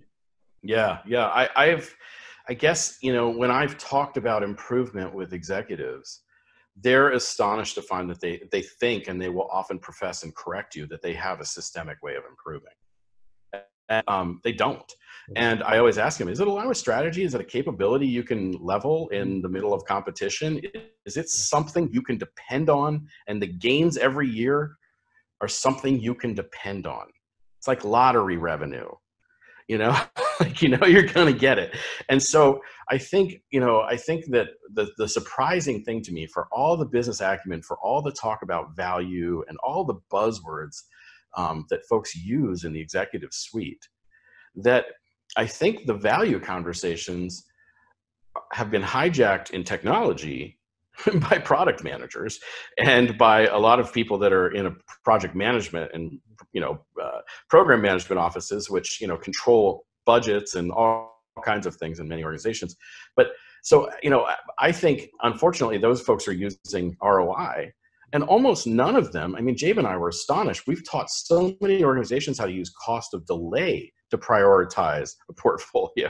Right now during COVID-19, if you're executing off of a project backlog from before COVID-19, you may be not doing the right thing. Or you're not. Right? Right? You're either got a completely new backlog or you're not doing anything. But cost of delay is showing you that not solving that remote access problem is costing you blah, blah, blah. You know what I mean? We were supposed to get X profit if we did this initiative, and that's now lost, and we've lost that money. I think the problem with ROIs and the long deployment cycles in technology is that all investment decisions are based on time with ROI. Right. And so the notion creates a lot of behaviors that actually make organizational performance worse. Cramming, expediting, Of course, the delay. I mean, is it just have to be sort of refactored during COVID, or because? This is a hard answer. Right. With a couple more minutes left, I'm asking you probably the hardest. The hardest question. But I'm very interested in this because I've always had mixed feelings about cost of delay, and I know Jabe sort of uses it, in certain ways. And I'm wondering, and I get the point you made about like everything's flipped, but what do you think sort of Diane Ramenstein would say? Well, I always pronounce his name wrong, but would say right now about cost of delay in COVID-19? Well, I think one of the reasons we use cost of delay, and it's not the only thing that I think makes sense, but when I go into a group and they can't prioritize their projects and everything has to stay, I look at them and I say, how many of these are pets? And they all deny that they're pets. And then I asked them, how much money are we losing every minute that we don't have it? And they can never tell me. Right. So that tells me their ROI is bunk too, because they don't know what the value is. So if there's one thing I've consistently found, it's the executives who love to talk value and talk, they love to talk about ROI, don't understand the underpinnings of what actually drives it. And also are oftentimes chicken, and I call it chicken, to put a value number beside their project. Yes. Right. And so that tells me all I need to know. If you don't know how to determine value, you can't order based on value, and you don't have the ability to easily, or not even easily is the right word, to systematically make changes based on changed values, right? Right now, value is very different. So you answered my question, I think, which is basically if you understood why you would use cost of delay, which is making sure that you're focusing on the sort of that small percentage that really is value. It's not pet projects. It's not waste. And so it just means you just have to reevaluate. So I've interviewed a few companies right now where, the evaluation, like banks, for example, the value right now is getting sort of care package SBA loan applications up. So it's just basically refactoring. What is it going to, all right, we got these 4 things. You wanted to do this, you wanted to do that. But by the way, we're going to lose incredible amount of money if we don't get, a web form factor up for people to apply for. Exactly. And can I stop work that may not directly interfere with it, but creates more system capacity to deal with the rest of the work without slowing that down, right? So it's that kind of, okay, this is the most important. How do we create flow around this? That means usually deconstricting the rest of people with work, right? Unconstraining a system and letting people, in some cases, almost appear idle, which is very counterintuitive to Taylor style management. But actually creating that flex. Constraints, and then we get into buffers. And that will be, because I'm going to sort of shut it down now. We're about like 50. Don't go into talk right now. Yeah, we're going to do this on a cadence here, but and it's for you all know, it's a TechStrong. We're going to also put these up on Red Hat, the OpenShift Commons SIG. So we're going to be. I really want to sort of, I just enjoy this. I knew this was going to be awesome, and like it definitely lived up to my expectations. So I had a blast, and one of the things I really love that we get to do in with the transformation work we're doing at Red Hat is we get to talk to a lot of these executives. I've been really hard on executives in this talk because I think they can handle it and they're paid for it, right? But and at the end of the day, those are the toughest players. They need to be able to be coached. That's right. No. And so most of the great execs I know take that in stride. And I really feel like I'm tired of hearing so many people on the line and in the trenches saying, "Dear God, do they even know what's happening?" I know. Yeah. We got it. It's amazing. That is one of the couple of things that just has to be sort of just completely evaded and invaded, like Normandy, of like fixing this through this nonsense that we just cannot. They're just not getting feedback. And as operators, our job is many times we just want to get it done. That's right. We don't want to fix the entire organization. We know we don't have that power. So you're not going to get the feedback that you should have because we're tired of you. Because you haven't asked for it, first of all. That's the other thing. How many times you ask people like this whole new thing, and were you involved in the decision-making process of this? Not at all. Like, wait a minute, you're the person who's going to be responsible for building this new industrial internet, ingress engine for sensors that are going to process, millions per second. And the whole decision was made without any of your input, right? Yeah. Okay. I get it. It's a mess, my friend, but we're going to fix it. Exactly right. I didn't get to put my fingerprints on that. That's right. Yeah. That's right. Yeah. So, it's like my hands are also clean. There's no blood. We can't have that anymore. And I think that's what we've had in the past. And another thing I love about Kata is repurposing that middle management layer to coach, not to tell people what. Yeah, that's the coaching Kata. All right. Yeah. I'm gonna wrap it up because I wanted to keep it. Alan will yell at me if I don't But this was No, great, great. and we'll do it again, my friend. Thank you so much. I really appreciate it. And thanks to Alan, too, for making this possible. Yeah. And John, thank you. All right. Thank you.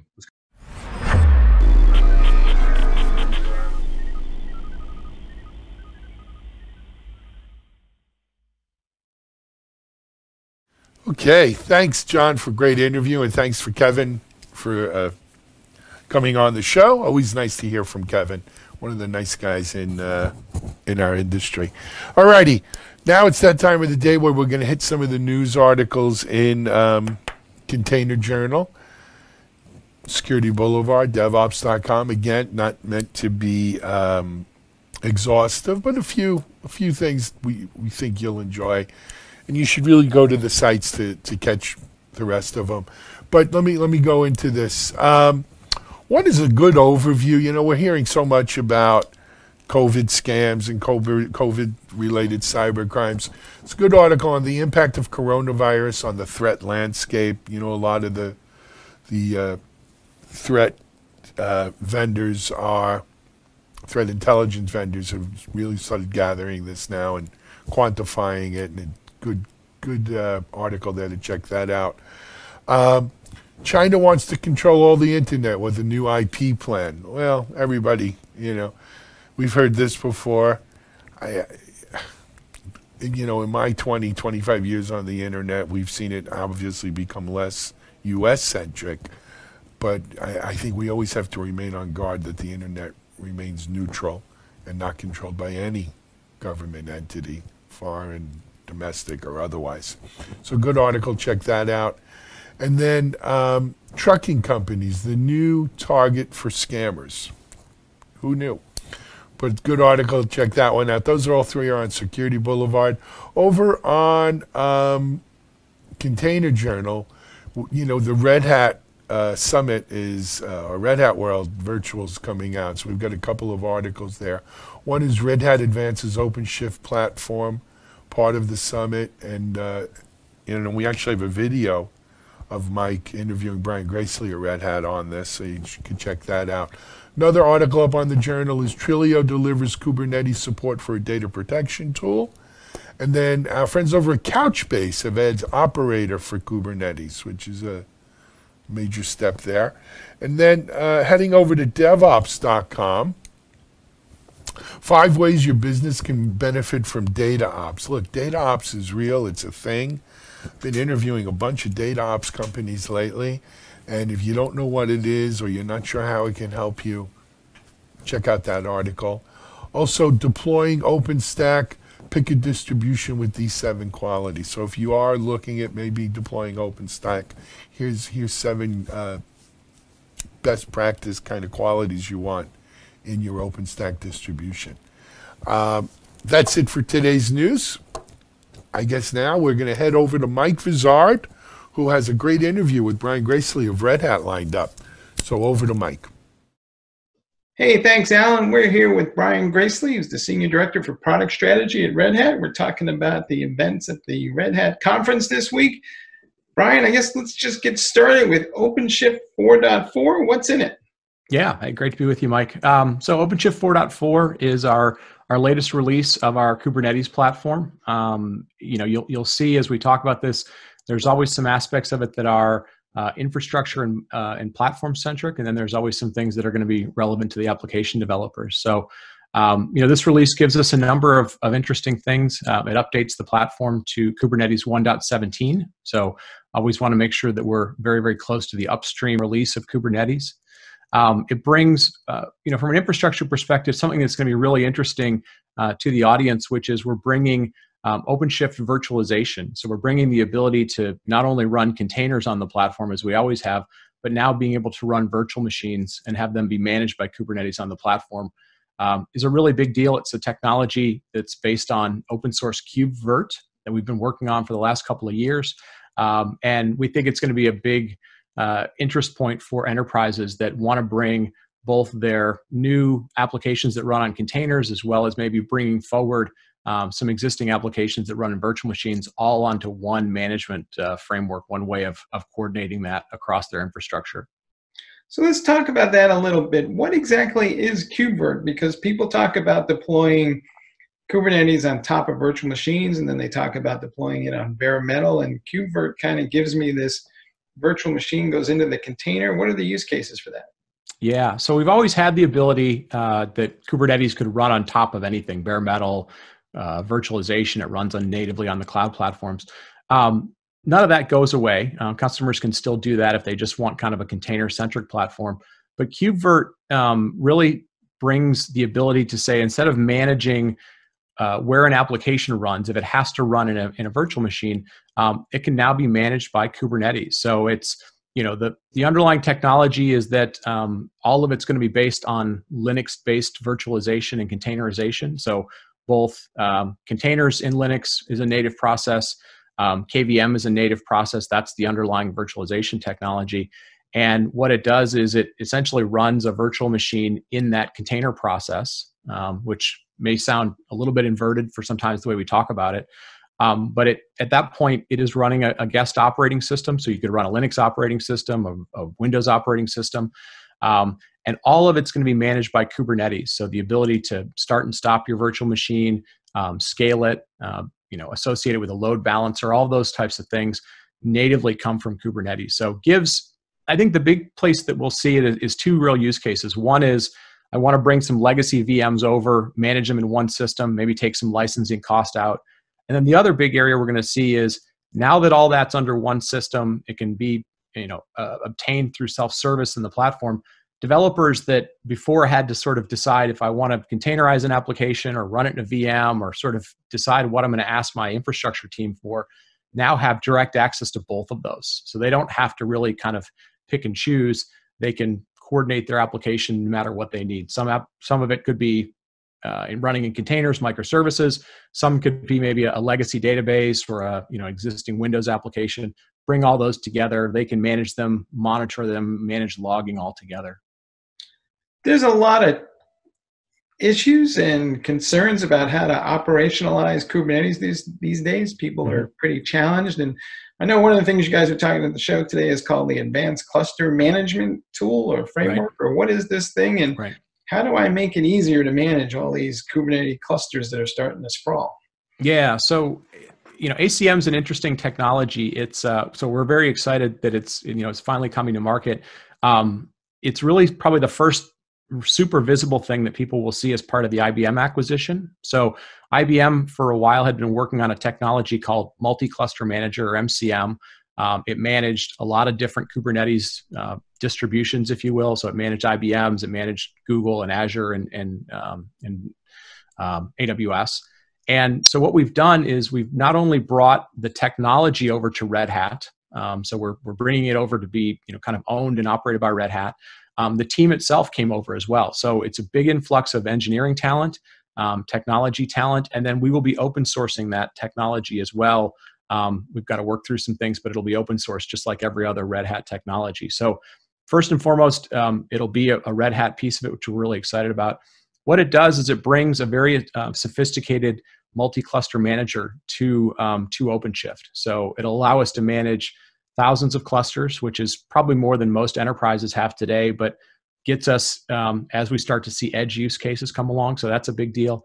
And it's very sophisticated in terms of, it does all the basics things you'd expect. It spins up clusters, it turns them down. You can do placement of clusters across different environments, but it's very sophisticated in terms of policy management. It's very sophisticated in terms of security management and security sort of GRC types of things, auditing, compliance, and governance. So we're very excited to not only expand how we can manage clusters, but really bring an advanced tool to the space. There's also some stuff about updates to Red Hat Insights and Red Hat Ansible. Yep. How do you see these things coming together in the context of OpenShift and Kubernetes? It looks to me, in a lot of cases, a lot of the tools that I need for DevOps are starting to get baked into these platforms. Yeah, I think so. What we've done around Insights and with Ansible and really with ACM as well is, first and foremost, we want to be able to be more intelligent about what we do. You mentioned that people sometimes struggle with new technologies. We want to bring some kind of built-in intelligence, not just a bunch of tools to them. So things like Insights, what Ansible is doing with the application platform, bring best practices from the community, from our customers, And then, really what we're ultimately trying to do is say, instead of you being bound by, one location where you keep track of things, they become more cloud-based. Red Hat's able to apply some machine learning and AI intelligence to those things. And ultimately, the goal is, get you up to speed faster. And as you're using those platforms, they're giving you recommendations. They're giving you, more intelligent insight. Bad pun, but as to what's going on. So, hopefully your learning curve is shorter. Your ability to leverage what knowledge comes from the community and other customers is made available to you as well. What do you think the mix is of people who are running Kubernetes and OpenShift? Is it the developers, a DevOps team? Is it more shifting towards the ops guys? Here in the downturn, that they move sharper to the left because there just may be fewer operations guys around to help developers, so they have to take on things themselves. Yep. What's your sense of how this might play out? Yeah, I think we've always seen a mix. We've seen, it really kind of was driven by the use case. So we've seen where infrastructure teams and platform, kind of operations teams have run it. In those cases, they tended to be more, the application teams want to run containers. They don't really want to have to deal with the complexities of networking and storage and stuff. So they'll run the platform for them. They want containers as a service. What we've seen on the other use case would tend to be the development team wants a platform that they have more control over. They drive everything from the pipelines to how the development onboarding process is. So sometimes you might call that sort of a platform as a service use case or a PaaS type of use case. The nice thing about OpenShift is we've always supported both of them. So we've never forced a customer to say, I can only do CaaS or I can only do PaaS, or I can't do this type of application.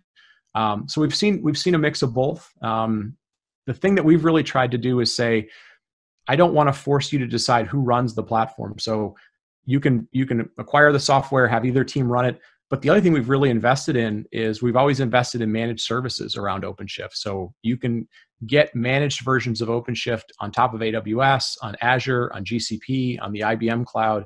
Probably the broadest set of services that you can get for Kubernetes, multi-cloud Kubernetes. And we continue to invest in those as well. You guys obviously talk a lot about hybrid clouds. Yep. As far as I can see, though, most people are still managing individual stacks with dedicated tools. Sure. When do you think we're going to get to this hybrid cloud nirvana where we have one control plane to rule them all, as it were? Well, I think, as we mentioned, ACM is going to go a long way towards that. We've kind of made these gradual steps. It was first you had to have the underlying technology, which could be portable. So Kubernetes and containers gave us that.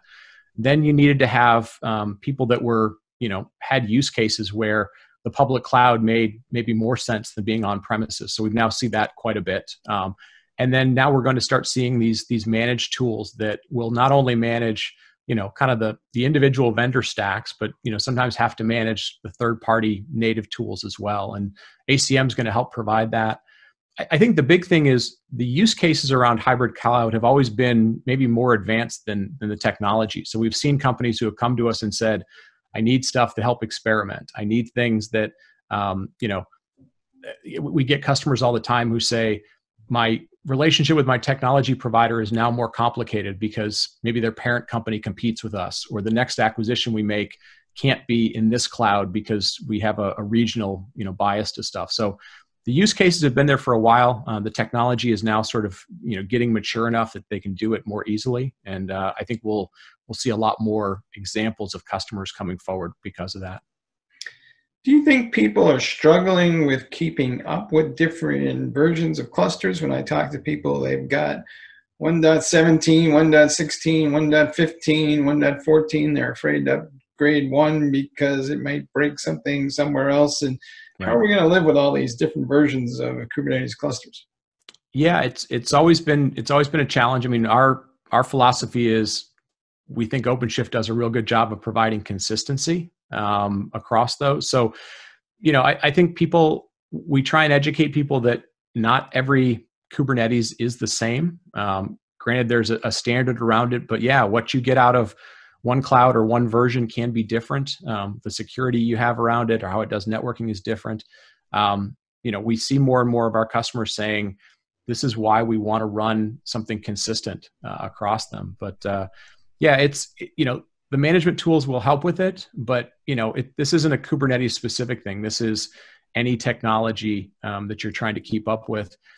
While people say sometimes, oh, I don't want to be, stuck with a certain way of doing it, the byproduct downstream of saying, hey, I want 6 different choices has its cost as well. So, we advocate for people to try and be consistent. It takes a lot of cost out of the system. It removes security concerns. But, the nice thing about Kubernetes is it gives you that flexibility. What are you guys doing to help train people? Because it's kind of a chicken and egg problem, right? I might be interested in Kubernetes, but I don't have anybody who knows how to run it, so then I don't deploy it. Right. Or it's run by a couple of developers on the side somewhere. So what are you doing to help increase the pool of talent that's out there?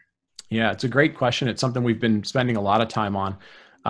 For us, we're lucky in that Kubernetes fundamentally is a Linux technology. I mean, containers are a Linux technology, Kubernetes is a Linux technology. So we're able to go to a lot of current Red Hat certified professionals and say, hey, look, would you like to expand your skill set?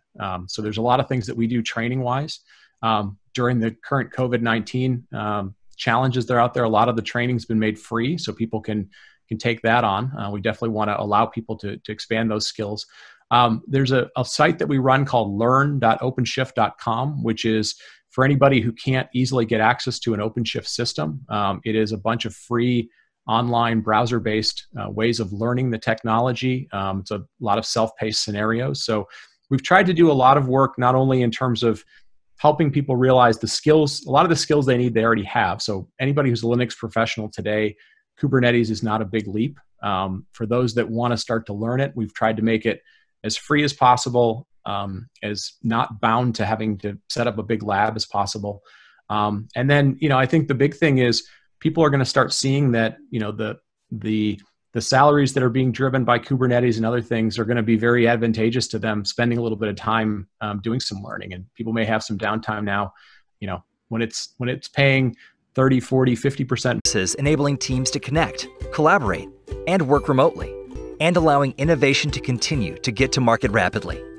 CloudBees offers software delivery automation solutions to support all remote teams, and you can use the best-in-class tools you need to get the job done. CloudBees helps you build stuff that matters. Visit cloudbees.com to learn more.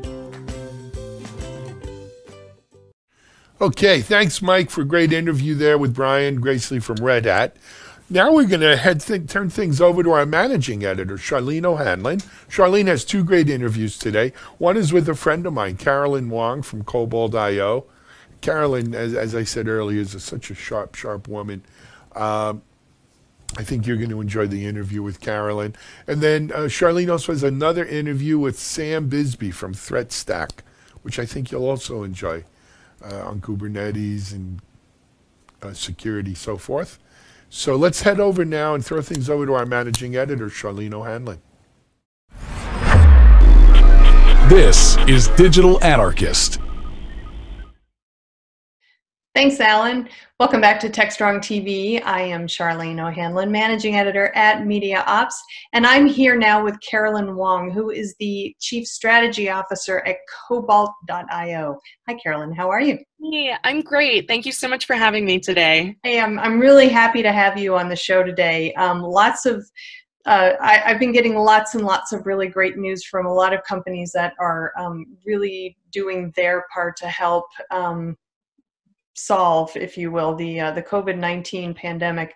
And I know that your company is right there in the thick of it with some other companies. So why don't you tell me just a little bit, first of all, tell me a little bit about your company, and then tell me about how you guys are helping out. Yes, thank you so much for the opportunity. So Cobalt.io is a manual pen test as a service company. We've basically built 2 things. One of them is a marketplace of vetted, verified pen testers. So basically freelance security testers in a marketplace that we have verified and kind of taken ownership of. The second piece is a software platform where our customers can schedule and manage their tests. So it's kind of like TurboTax for pen test planning. It really allows an organization to do a manual pen test on web, mobile, APIs, cloud security assessments, and things like that. And they can do it a lot quicker and on demand. And so what we're seeing right now is we've actually decided, okay, we're in a very fortunate position. We have our jobs. We can do our jobs from home. How can we help our community? And so what we've been doing is we've offered to do free pen tests for tech fighting COVID-19. So free pen tests to SMBs and startups in the biotech and health space to help them make sure their apps are secure. One of the byproducts, I think, of what's going on right now with the global pandemic, and people sometimes are in a situation of not knowing what is real information and what is misinformation. Right. There are great companies trying to do the right thing, and we want to help them launch their technology as quickly as possible and in a secure manner. That's awesome. That's awesome. It's really great to hear how companies are really banding together to help fight this pandemic. It's pretty amazing stuff. You guys also have like a community of pen testers, right, that are helping out? We do. We've got a few hundred. And these folks, they have several years of pen test experience.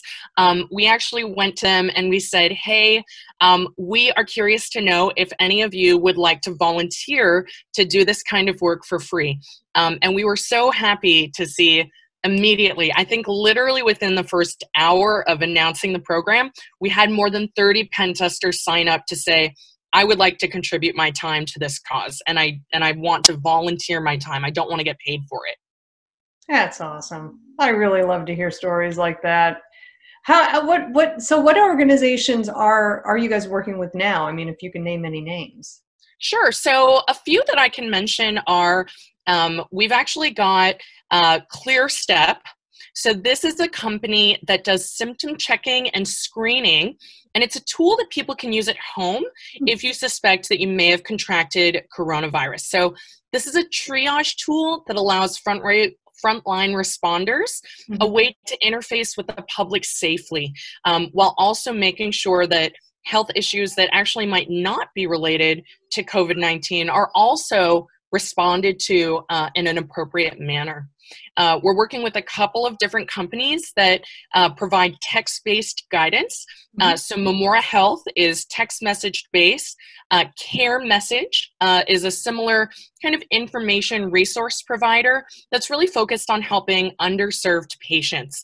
So this is really getting at making sure that patients have actual information going on so that they can feel comfortable figuring out what to do and how to proceed.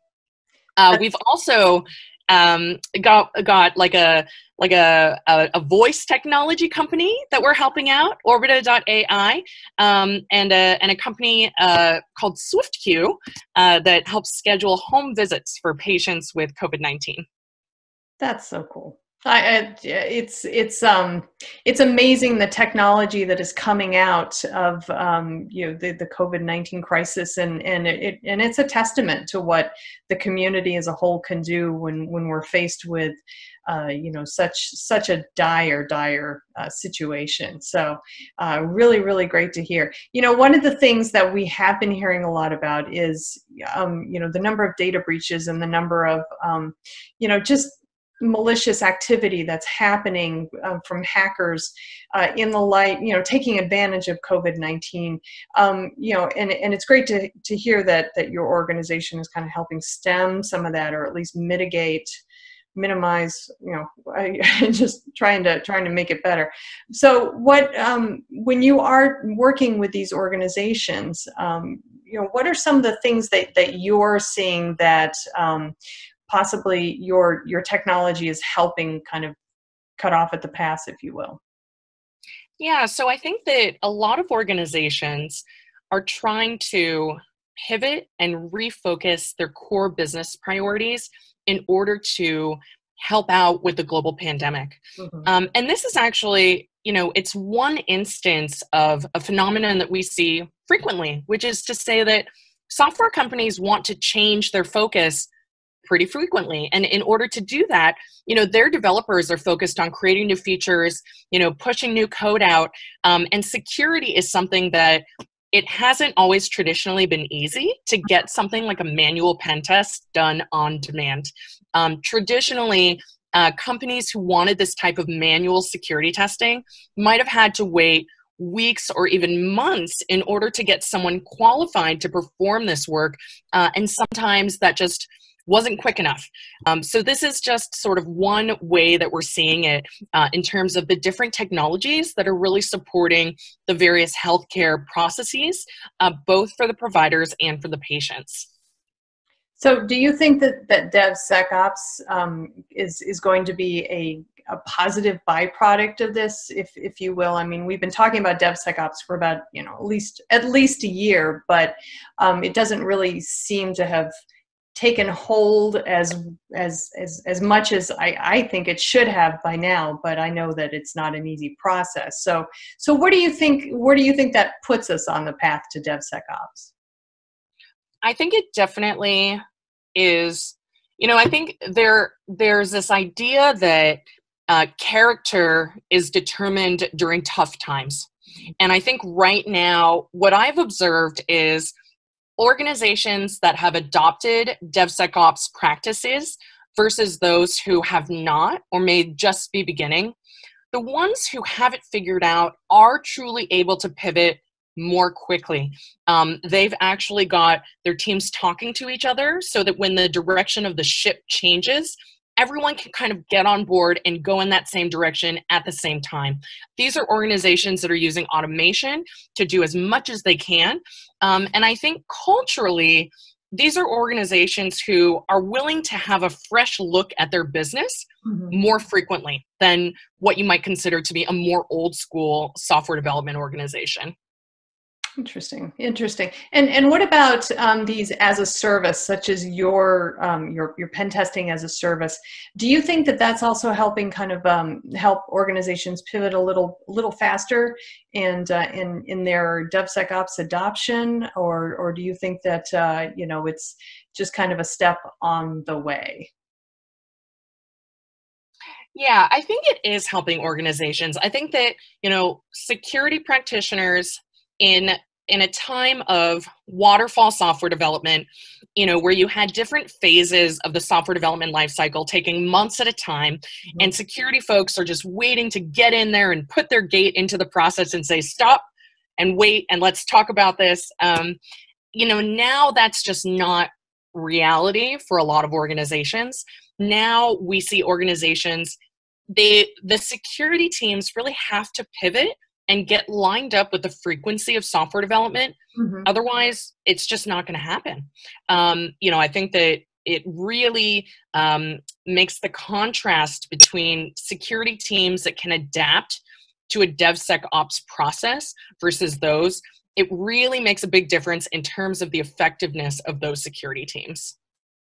Yeah, that makes a lot of sense.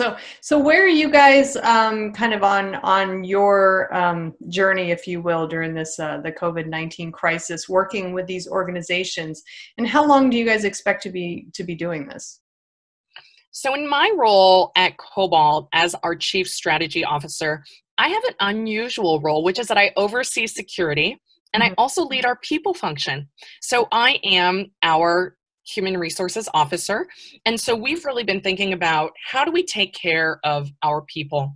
How do we take care of our employees? How do we take care of our customers? How do we take care of our pen tester community? And so in March, we actually made sort of a quick decision. We said, we're going to require everyone to work from home until the end of June. We're canceling all of our physical events. We're moving everything to virtual. And we did a couple of different things. We provided some employee stipends so that people could create a home office that they were going to be comfortable working in for a while. We made sure to put together things like business continuity planning. If someone gets sick or if somebody needs to care for someone else that's sick, we really want them to be able to not have to think about work and just focus on what's truly important, which is their family and their health. So I've really gone into it with a very people-focused kind of approach, and it's wonderful to see our business also approaching that and saying, you know, here's this thing that's happening into the world. We have a unique opportunity to help. You know, let's do it. That's great. That's great. And you still getting queries from organizations to help out, to help you out? Yes, absolutely. So that's really cool, actually. You know, it's been very much kind of a win-win on both sides. You know, we get to work with more biotech and healthcare organizations, and hopefully they can get their products out to market faster and more securely than they might have otherwise. That's awesome. That's awesome. Well, Carolyn, thank you so much. So many good things happening in the space right now. I think the tech community really deserves to pat its own back, pat each other's back, because there's just so much love right now in the tech community for just each other and the healthcare community and first responders. It's just amazing to see what's going on. So thank you for being a part of it. I really do appreciate it. I know a lot of other companies do as well. My pleasure. And actually, I just want to let you know, Charlene, that more information about the program and several others can be found on cybersecuritycares.org. So this is a resource site and community for cybersecurity professionals to learn and to give and to adapt during this pandemic.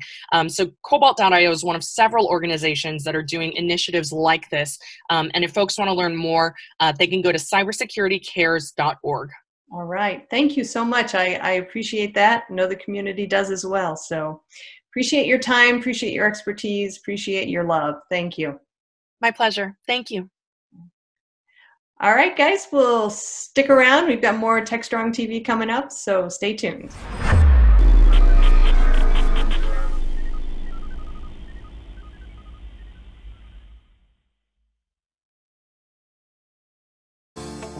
Disruption is occurring across every aspect of IT. Open source, cloud services, DevOps, and cloud-native software architectures are democratizing IT and radically transforming how business is done. The old ways of creating software and doing IT are being replaced with agile, flexible, faster, and cheaper methods, benefiting vendors and users alike. Accelerated Strategies Group is out to democratize access of industry expertise and knowledge. We use our expertise and experience to offer insightful, intelligent, useful information in a variety of formats relevant to the IT community: digital events, videos, reports, assessments, workshops, and implementation projects with tech vendors, IT organizations, and business leaders. We widely and openly share our work products, often for free. Analyst reports these days aren't worth more than a graph or chart that tells a story or illustrates a market trend. We work with developers, DevOps teams, cloud architects, security engineers, and transformation leaders most every day, creating and implementing transformational strategies and technologies. We're not just thinkers, we're also doers.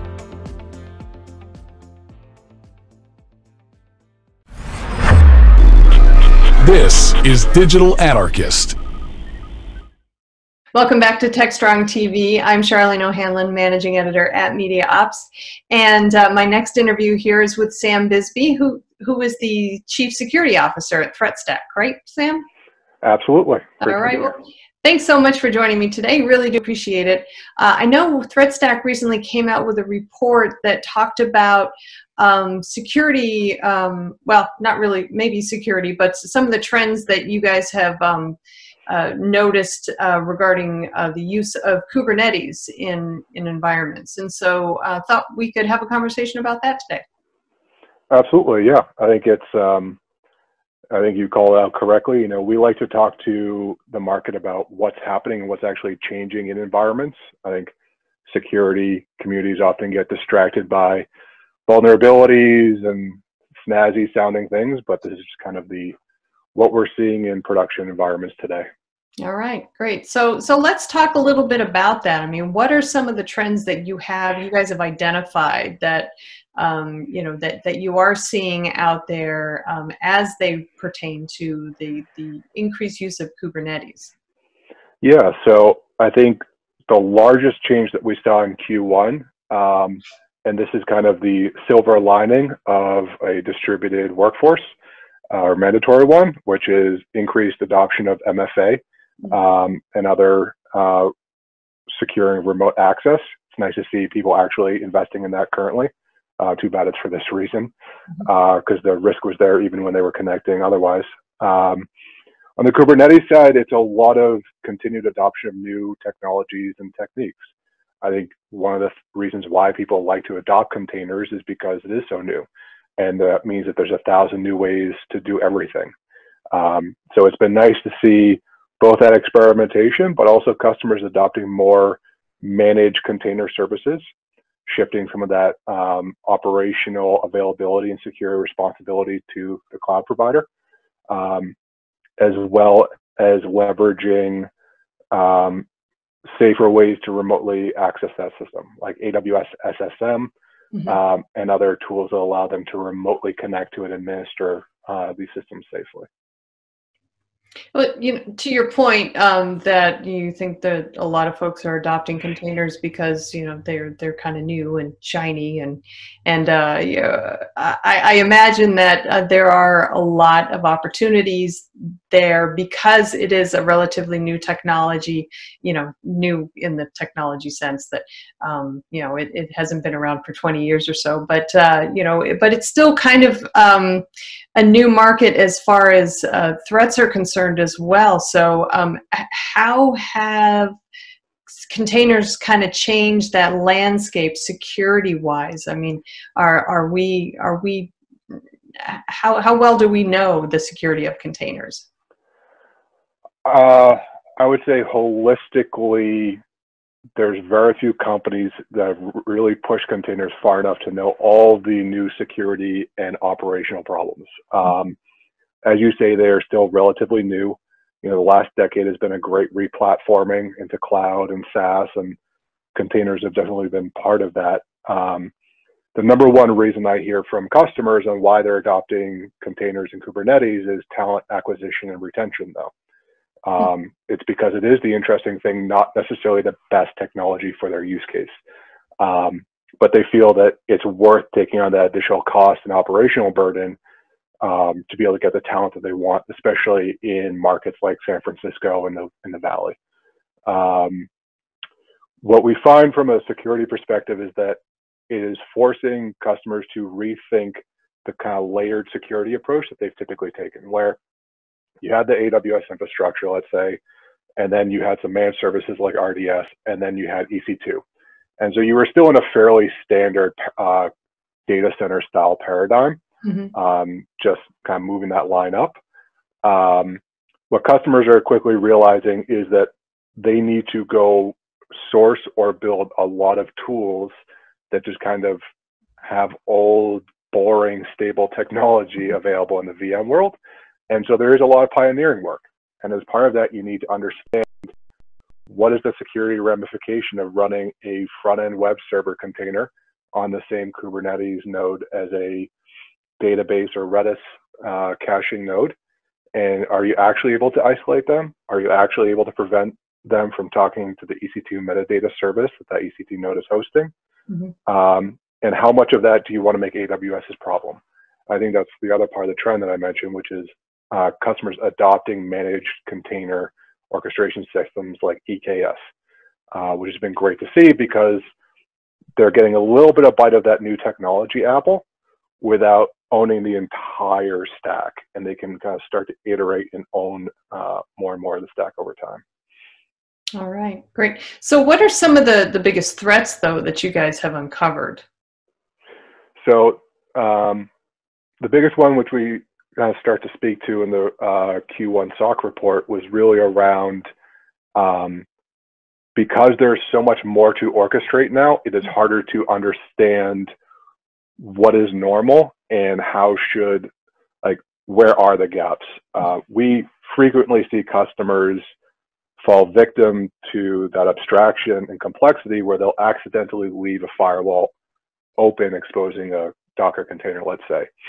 And we've written up reports in the past where we've observed botnets that are just scanning through the cloud provider IP address spaces, find that Redis node exposed, let's say, and leverage a known vulnerability in Redis to land malware into that Docker container and Kubernetes cluster.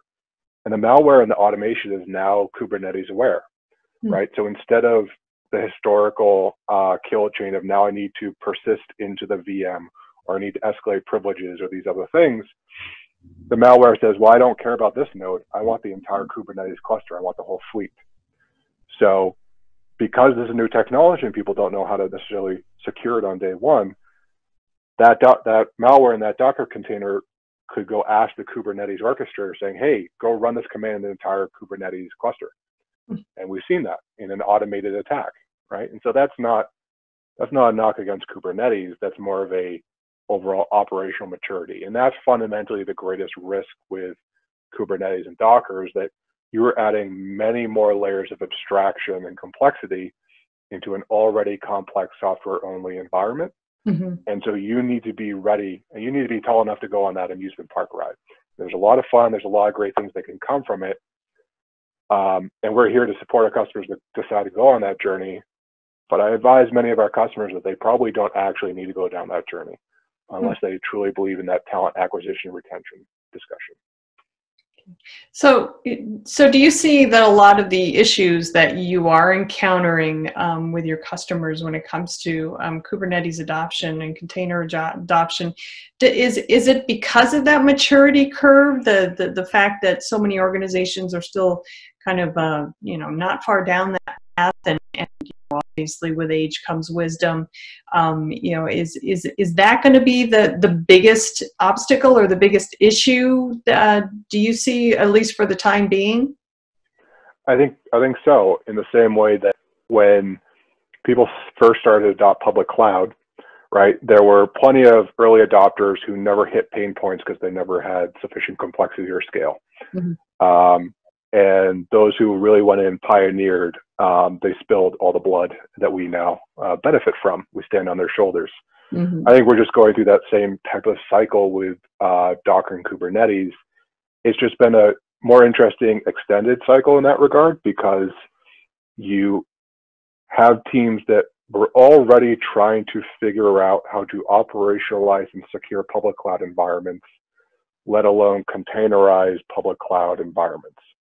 And so, I think companies who have the workforce to put behind them, the smart minds, they can do it the right way.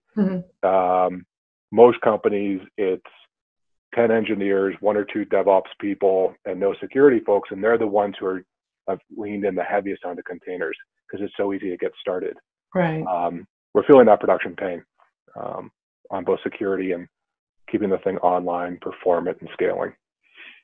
So those organizations also, I imagine that they kind of probably dived head in first too. They didn't really dip their toe in the waters before they really got started with it. So, is there anything that these organizations can do, maybe short of going to a managed services provider to help them out? I mean, perhaps from a technology standpoint, is automation maybe an answer for these organizations to kind of help them become more secure and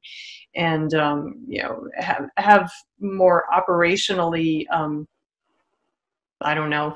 secure or solid Kubernetes and container installations? Yeah, I think automation has to be part of the answer, because my hope is that if somebody is adopting containers and Kubernetes, they're doing it because they have a scale problem. And therefore, they need automation, regardless whether they're automating Kubernetes or EC2 instances and autoscale groups. They need some level of automation. Okay. The outliers where they've got 30 servers and they could just log into one server a day and they don't really need automation, that's a different problem and probably not a good one for Kubernetes. I think what's always been interesting to me about security is it's always the same questions, right? Whether you're securing a public cloud environment or one that has containers, you still need to know what are you running, what's happening in those, who's logging into those systems. Like, it's the same questions, just new context. And so the teams who are deploying this stuff have to go in and lay out all the new layers that they are now adopting and running and securing, and understand where are those trust boundaries, right? Two containers on one node now trust each other a lot more than they used to. What are the ramifications into AWS, right? We've written a lot of reports about attacks that we've observed where automation is either trying to break out to that Kubernetes orchestrator, or it's trying to get into the AWS APIs, right? Because every server has a key. And if you take that key off of that server and you can go start to make requests against AWS, you are acting on behalf of that server. This is kind of from the public data, for example, coming out of the some of the big public breaches in the public cloud in the last 2 years. So they are more complex, and you now need to be in a mental state where your physical on-prem hardware server is functionally able to go rewire your IT closet. It's able to go make an API call against your VMware admin interface. Whatever that on-prem equivalent is, the computers are able to automate down to that level. So those are really the questions that the Kubernetes teams that are rolling this stuff out need to be asking themselves. So what about areas of compliance and using Kubernetes technologies and containers, and that the possible impact to compliances regarding data privacy and the like. So are you seeing any issues there regarding compliance and the use of Kubernetes or containers? The biggest issue that I see is the ability to explain those controls to an auditor, right? Or any assessor, because the team from your audit firm that comes out to do the field work is probably on the more junior side, and they're learning a lot. And so the chance that your auditor understands public cloud, that's going to be hard enough as it is, but then to also understand Kubernetes and all these deeper technical things. So that the compliance challenge is your ability to communicate that to the auditor, assuming that you've even done the pre-work to understand, to your point, what is the data tenancy problem that we have? Do I need to separate out a separate Kubernetes environment for my PCI data or my HIPAA data? Should I even be relying on Kubernetes for that security? Or should I be running all these workloads in Kubernetes, but relying on EC2 and the more traditional controls there to provide that security? Communication is often the hardest part, and I've spoken to far too many auditors so I think one of the biggest problems with compliance in these environments that we've been seeing is the ability to communicate controls and the actual state of security and how the technology actually works to the auditor. Okay. All right. Great. Well, I'll tell you what, Sam, I think we're going to see a whole lot more happening in the Kubernetes and container space, especially as it pertains to container security. We've been doing a lot in Container Journal lately in regards to container security. Lots of conversations that are happening about it. I think we are still in the nascent stage. I think we're going to see a lot of movement among vendors and the IT community in general to learn more about Kubernetes and containers and better understand exactly the implications of them in the IT environment, not just from a security standpoint, but also from compliance and how they impact the way other processes and applications work. And so I think we're going to continue to have a conversation for a long time when it comes to containers and Kubernetes. Absolutely. That's why it's fun. Excellent. Excellent. All right. Well, we'll circle back in a couple months then and try and have this conversation again. Perfect. Talk to you then. Thank you. All right. Great. Great. Well, thanks again for your time, Sam. Appreciate it. And just want to say thanks. Stay safe. And I know these are trying times. So you as well. Cheers. Thanks. Okay, guys, stick around. We've got lots more TechStrong TV coming up, so stay tuned.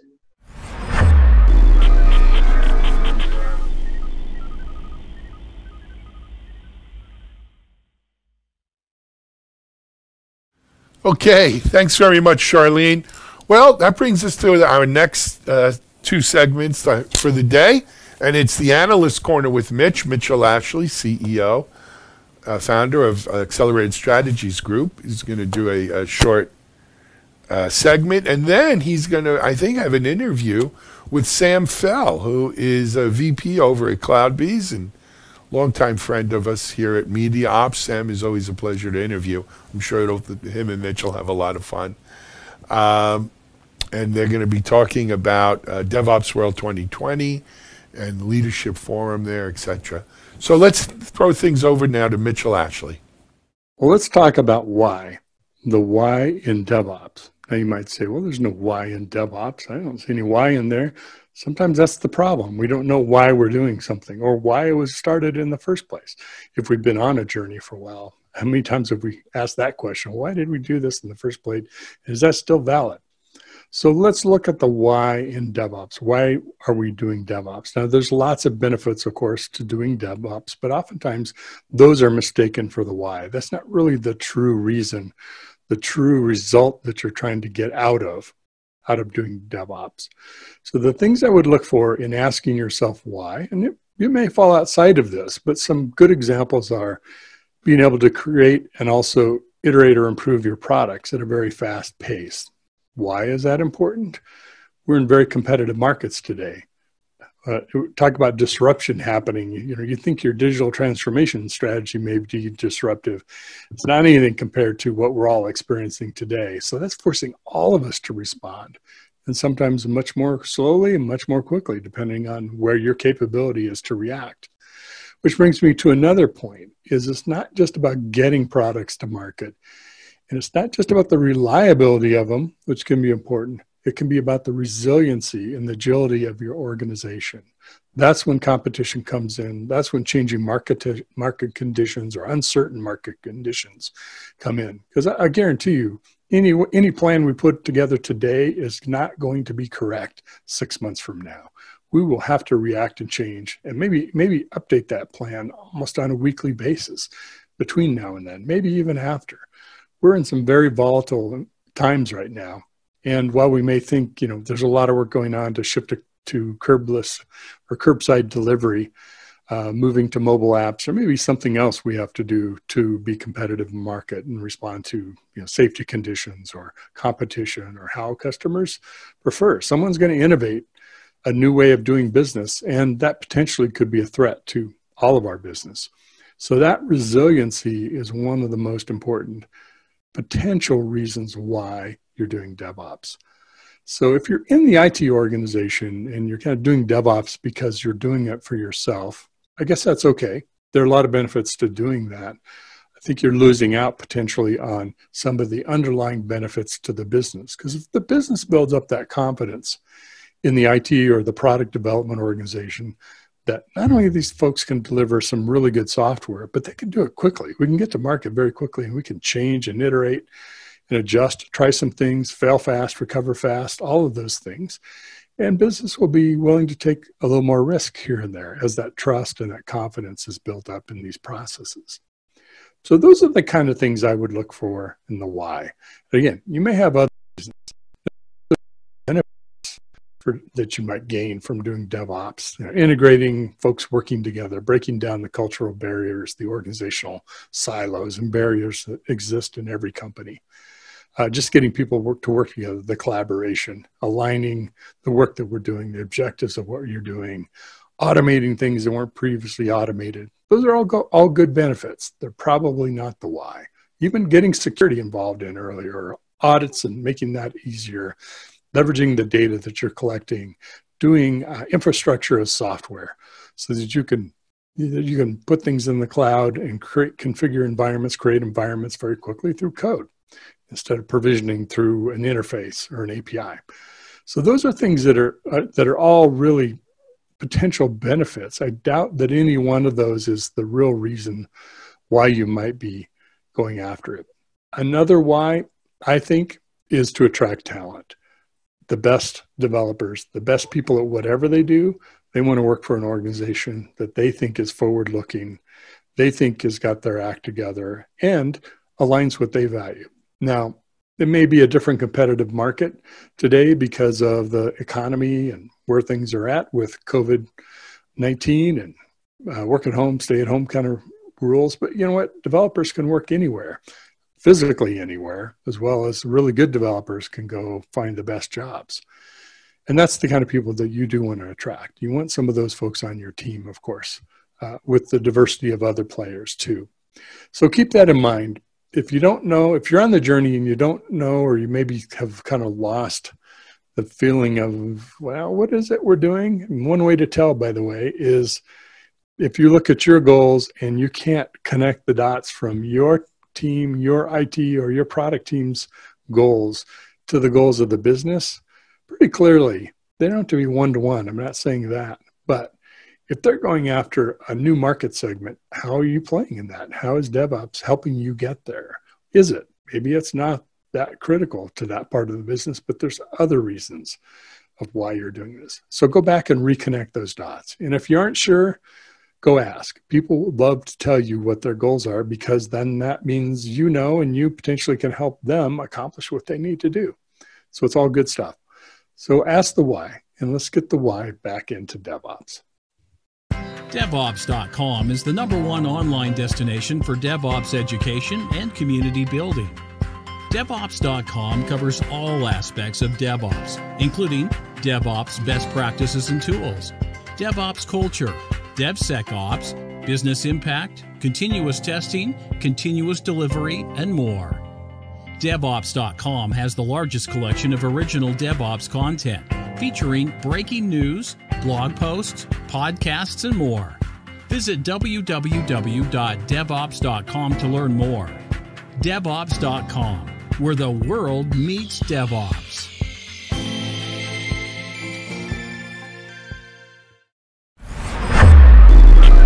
This is Digital Anarchist. Hi, everyone. This is Mitch Ashley with DevOps.com, and you're listening to another DevOps Chat podcast. Today, I'm joined by Sam Fell, Area Vice President, Enterprise Marketing at CloudBees, and we're talking about actually a subject of interest to both of us. It's the new Software Delivery Leadership Forum, and we'll get into that. Welcome to DevOps Chat, Sam. Thank you, Mitch. Pleasure to be here, as always. Great speaking with you. Absolutely. I always enjoy talking with you. For folks that don't know you, I know you've been in the industry around DevOps for a while. So a lot of folks know you. But you're calling me old? Is that it? I didn't say that. I've got the gray hair. You're still young. So just introduce yourself for folks that may not know you.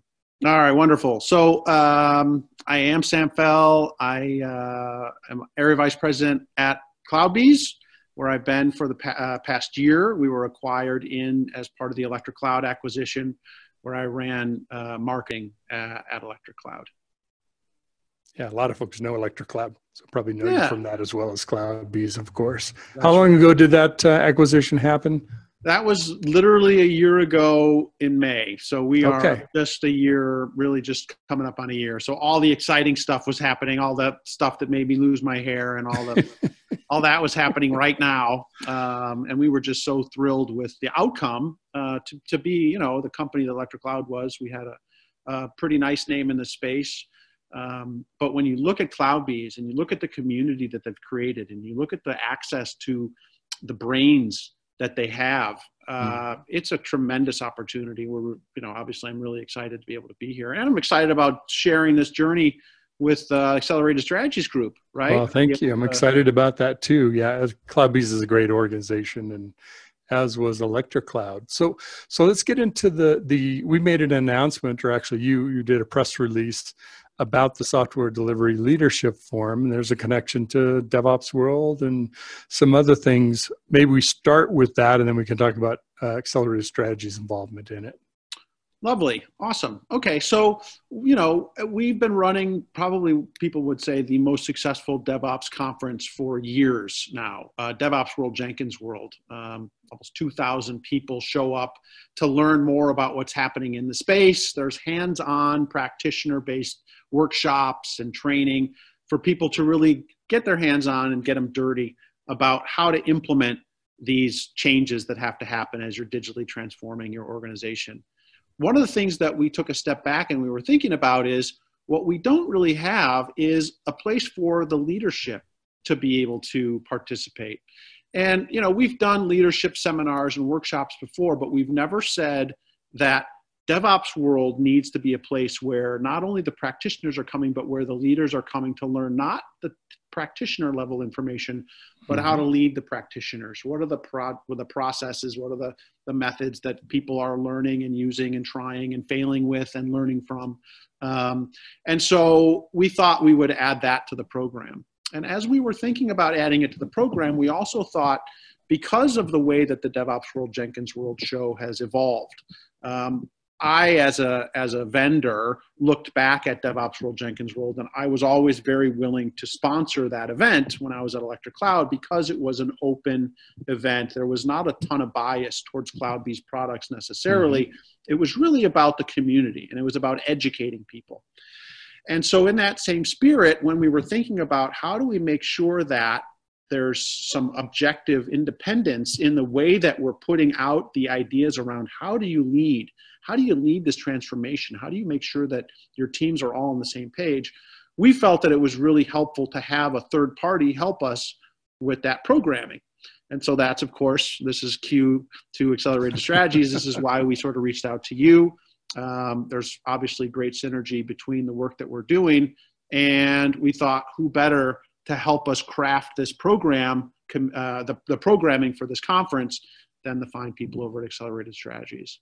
So that's pretty much where we're going. And then you and I have had lots of conversations about what that software delivery leadership forum should look like at the event. And so maybe I would pitch it back to you, and you could talk a little bit about what we're thinking about for DevOps World Software Delivery Leadership Forum.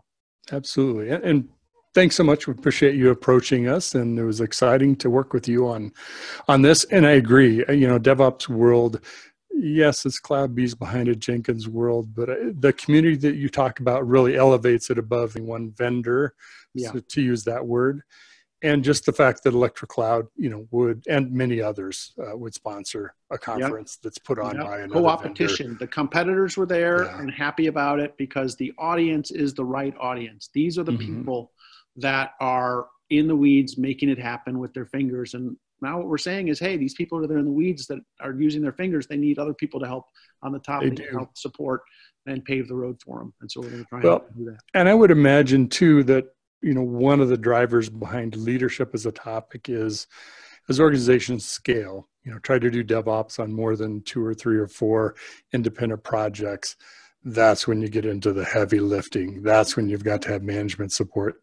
And now I see, I know you do too, leaders reaching out and trying to find resources for themselves, educate themselves, lessons learned, pitfalls, community that they can be part of, as well as the technical folks be part of their community. And that's in large part from what we've talked to why to go after this software delivery leadership forum. That's right. Exactly. Well, so, do you want to talk a little bit about what the proposed format would be at the World Leadership Forum? Wonderful. Okay. Yeah, I'm happy to. We have some research that we're going to be launching and talking about around software delivery that we'll be discussing and presenting some of the findings from.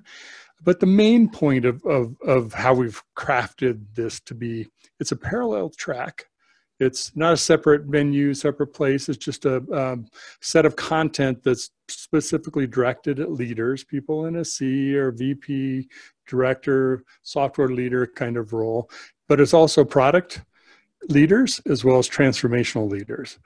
And those are the folks that we really would like to attract to attend to this, because that combination is always what needs to come together to achieve some business strategy, disruptive strategy, product delivery, some kind of financial effect that we're trying to have on the organization. So it's a track of about 22 different sessions, but we're going to have a number of things that will be highly interactive. So we're going to have some panels, we'll have some audience participation, kind of open forum for questions and answers with different experts. And we'll have people that, yes, there'll be some folks who are product company, there'll be folks who are analysts, like from Accelerated, but not only Accelerated, we'll have other analysts there. And then we'd like to have as many practitioners as in a business role, technical leadership role as well, to get that perspective. And we plan some workshop and some things like that. So, my goal is I want everybody to take 3 things away from this conference, whatever those 3 things are.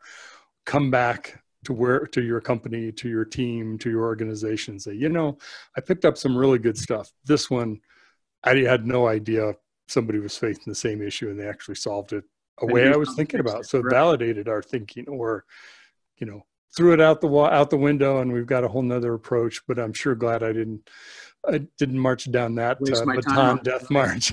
Failing fast is winning. Exactly. Exactly. So the call for presentations is open right now. Yep. You can go to devopsworld.com, and there's a button there that is a call for presentations. Fill out information. Love to have folks, and we are reviewing submissions actively right now. So it's a good time to. We're getting actually from that release, we're getting quite a few submissions, which is really nice. There's some suggestions around some of the topics that we're looking to have people talk about. Governance, security, those are big topics. So yeah, definitely interesting to get people's perspectives and to see what they have to say. We're excited about that. It is. So full disclosure, we both have an interest in this and participating, but it's good to be on with you to talk about it. Yeah, for sure. I'm curious too, because you're doing this.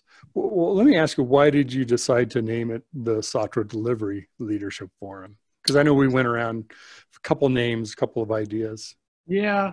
So, well, when you think about the work that the fine people are doing, whether they're doing it from a DevOps perspective, or they're just in dev, or they're just in ops, or they're part of the executive team who's not part of development or operations, but they have a vested interest in development and operations getting their stuff done, right? This is such a hackneyed expression. It's very overused, but every business is a software business. And now in this age we find ourselves in, the digital connection with your customers is more important than anywhere and than ever.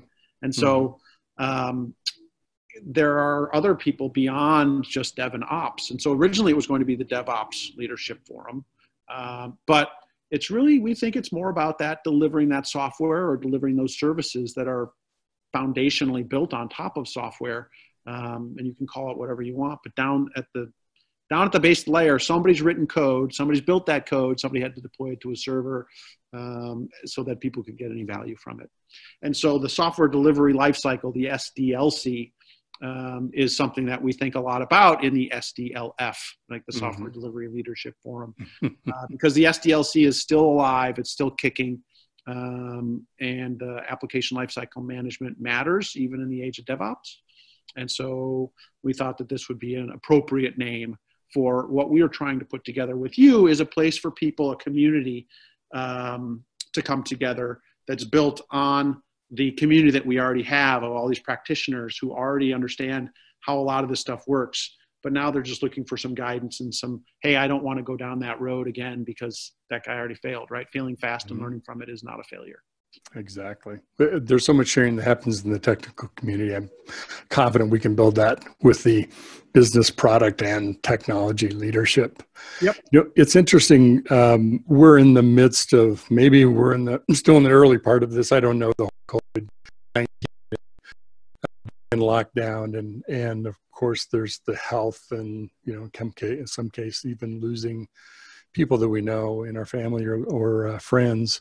So in all due respect to that, some of the things I've talked about on another venue, which is a TechStrong TV, it's interesting to see this. Congratulations on that launch, by the way. Oh, well, thank you. It's a lot of fun to do. Yeah, I love it. Yeah, that's very cool. It's a lot of fun to do. Some great content on there. If you haven't checked it out, go to techstrong.tv. Yes, do that. 2 to 4 hours a day, Monday through Friday. So keep you company. I call it the view for technology people. Nice. Very nice. So is even in this situation, we're locked down, right? Where everybody's working from home. Most people are. I've noted, restaurants have all gone to delivery. They've gone to curbside delivery. Even restaurants around here have now started to come up with new offerings to essentially take home packaged meals, kind of like you would have thought from one of those box delivery services. And even places like Best Buy has curbside delivery. I had to build a computer, and the delays of shipping something from a manufacturer was so long. and that they had to change their apps. They rebuilt their app or added to their app and their web notifications to have, a button to push to say, I'm in the parking lot and I'm going to white this car and here I am. And by the way, here's my QR code or scan code, and or not to even validate. have to do that. Yeah, exactly. And that happened in weeks. That wasn't, that's a few weeks that those two examples, happened. Now think about life finds a way. Commerce finds a way. Maybe that's a. It does. And kudos to those folks and many others who were looking for, maybe we didn't disrupt it, but disruptive business strategies. Yeah, well, they have to respond. Software. Yeah, they need to respond. Life finds a way. I love it. DevOps finds a way. It'll be interesting, I think, given the time frame. The dates are September 21st to the 24th in Las Vegas. And, we'll have several months behind us, hopefully not too bad, but several months of experience. I bet there was going to be a lot of stories, many stories of folks who have reacted and, responded, and some successes. Led through that change, right? Exactly. Led through that change. So talk about a good test. Well, not good, but talk about a test situation for the flexibility and agility of our businesses. Yeah, this is the crucible. That's going to be the crucible right here. It so truly one of the other things, that we're doing, and Mitch, you're part of this as well, is that we're so excited about the Software Delivery Leadership Forum that we actually don't want to wait for the September event to get started. And so what we're actually doing is we're creating an online virtual series of software delivery leadership forums, with our first one coming up at the end of this month in April. On the episode 1 of this series is going to be on upskilling. It's on adapting humans at the speed of DevOps. And we're going to be joined by our friend Jane Grohl, our mutual friend Jane Grohl, and Evelyn Orlick, who's her both are mutual friends. And right, and Evelyn, both are analysts with Accelerated too. With you over at Accelerated Strategies, right? And so, and we'll be joined even further after they've given their little talk about the survey results, and we're actually going to get an interesting cut of data for the European, because we're doing 2 versions of that event, one for the US time zone friendly and one for EMEA time zone friendly. And so for the EMEA one, there's going to be a different cut of the data that's going to be much more focused on that geography, which we're really excited about. But we're having a whole bunch of other folks join us as well to be able to have that conversation, because we're really wanting to try and create, again, a community where there's interaction between the attendees and the folks who are on the webinar or on this virtual event.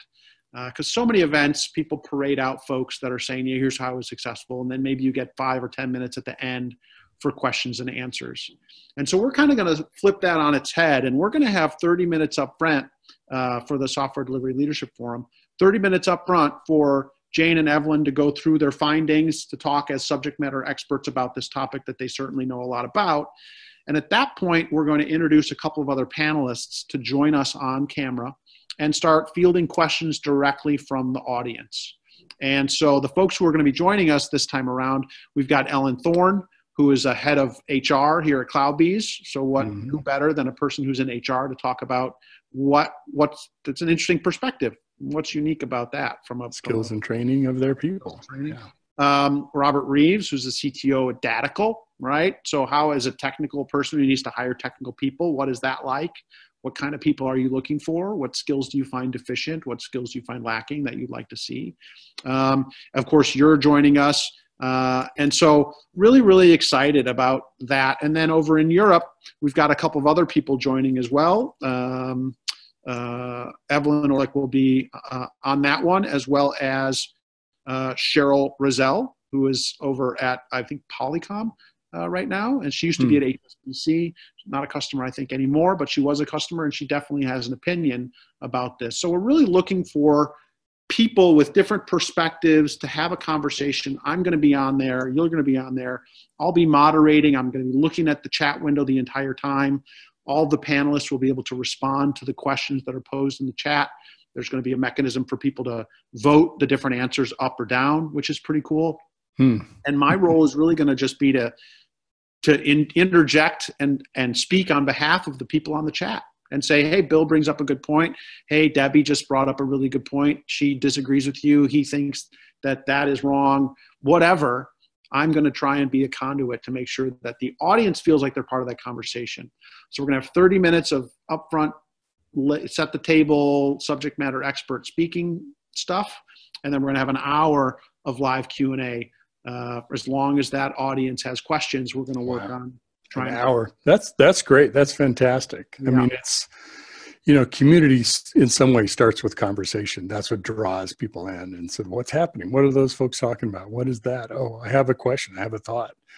And I'm sure we'll get some opinions coming in on those questions. Sometimes they're sort of written that way that, hey, don't you think this is true instead of the way you said it? Exactly. Which is actually, it's some of that challenge as well as seeking information that helps advance it for all of us. And, you know, there's more than one way to skin a cat, if you will.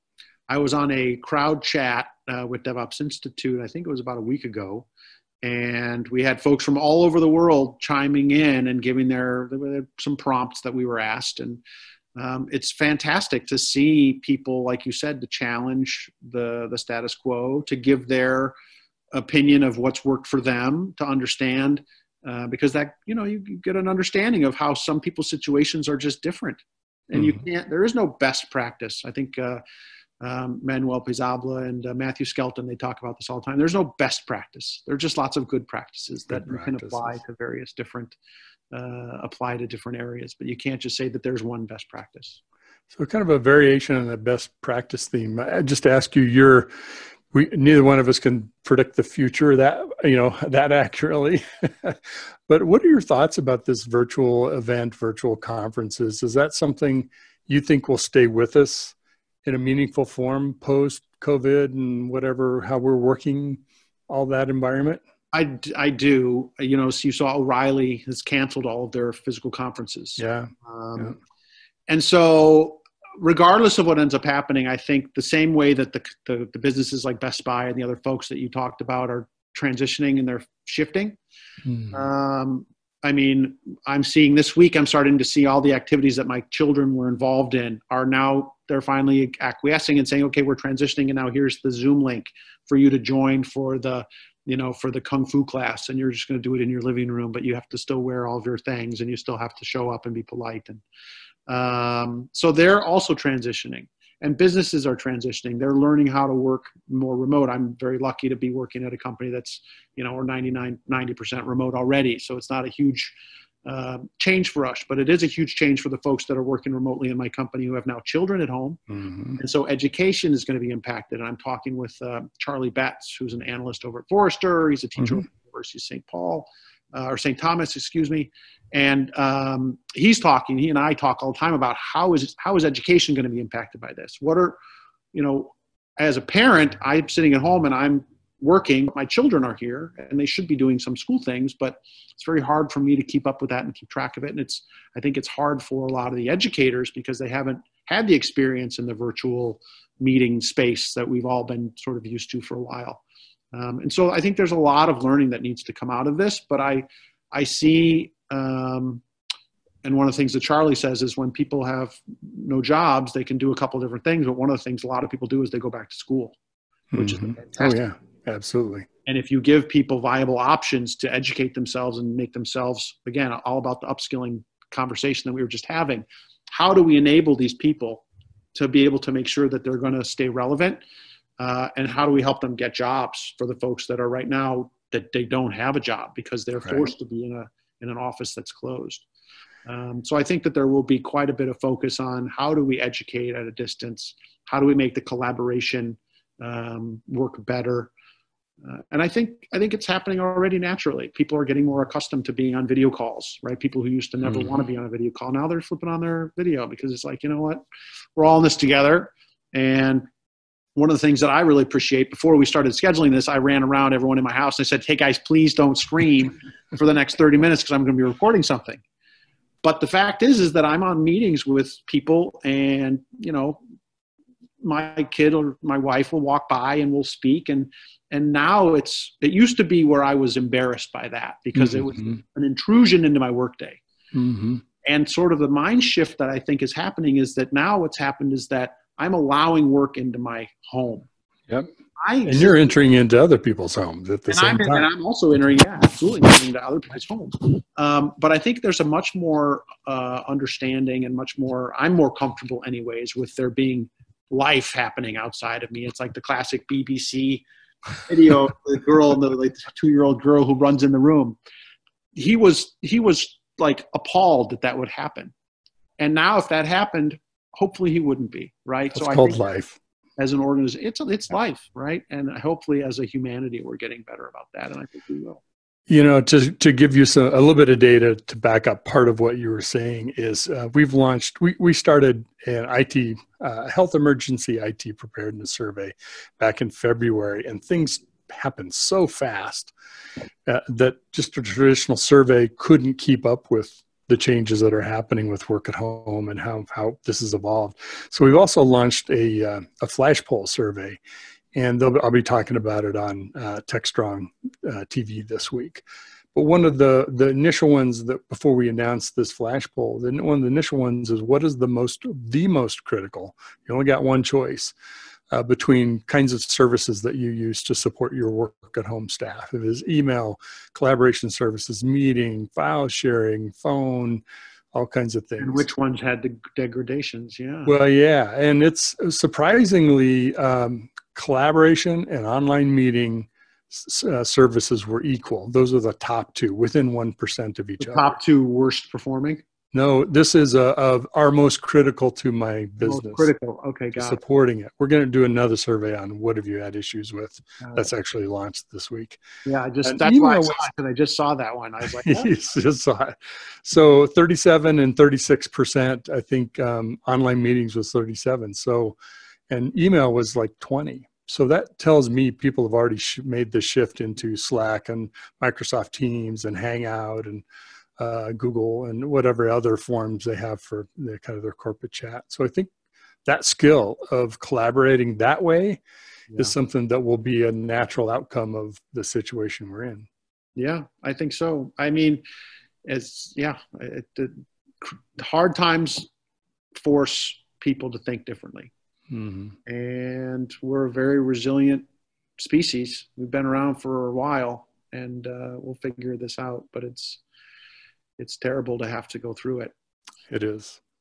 We just hope everybody gets through okay. Yeah, exactly. That's what we're hoping for. Well, Sam, it's a great pleasure. A lot of fun always to talk with you. Thanks for being on the podcast and for joining us today, sharing with Accelerated Strategies, the software delivery leadership forum. Excited to do all of those events with you and take that dialogue to the next level and really build the community amongst the leadership side. Me too. Wonderful. Thank you, Mitch. I appreciate your invitation, and stay safe. You bet. So you've listened to another DevOps Chat podcast. This is Mitch Ashley thanking everyone for joining us today. Be safe, be careful out there.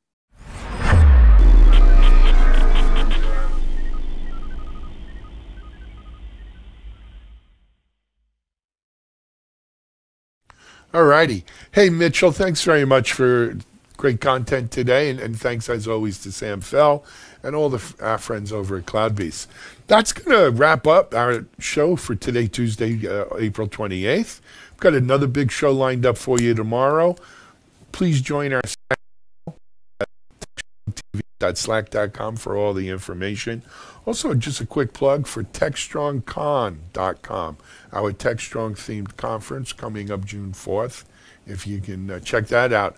You know, John Willis has been putting together the speakers for there, and it's an amazing lineup. Tomorrow's pretty cool. We're gonna from the Something Old archives. We're gonna feature a Patrick Dubois presentation from our recent DevSecOps virtual event and RSA. So stay tuned for that. But that's it for now. This is Alan Schimmel for TechStrong TV. Stay healthy, stay well, stay strong. TechStrong.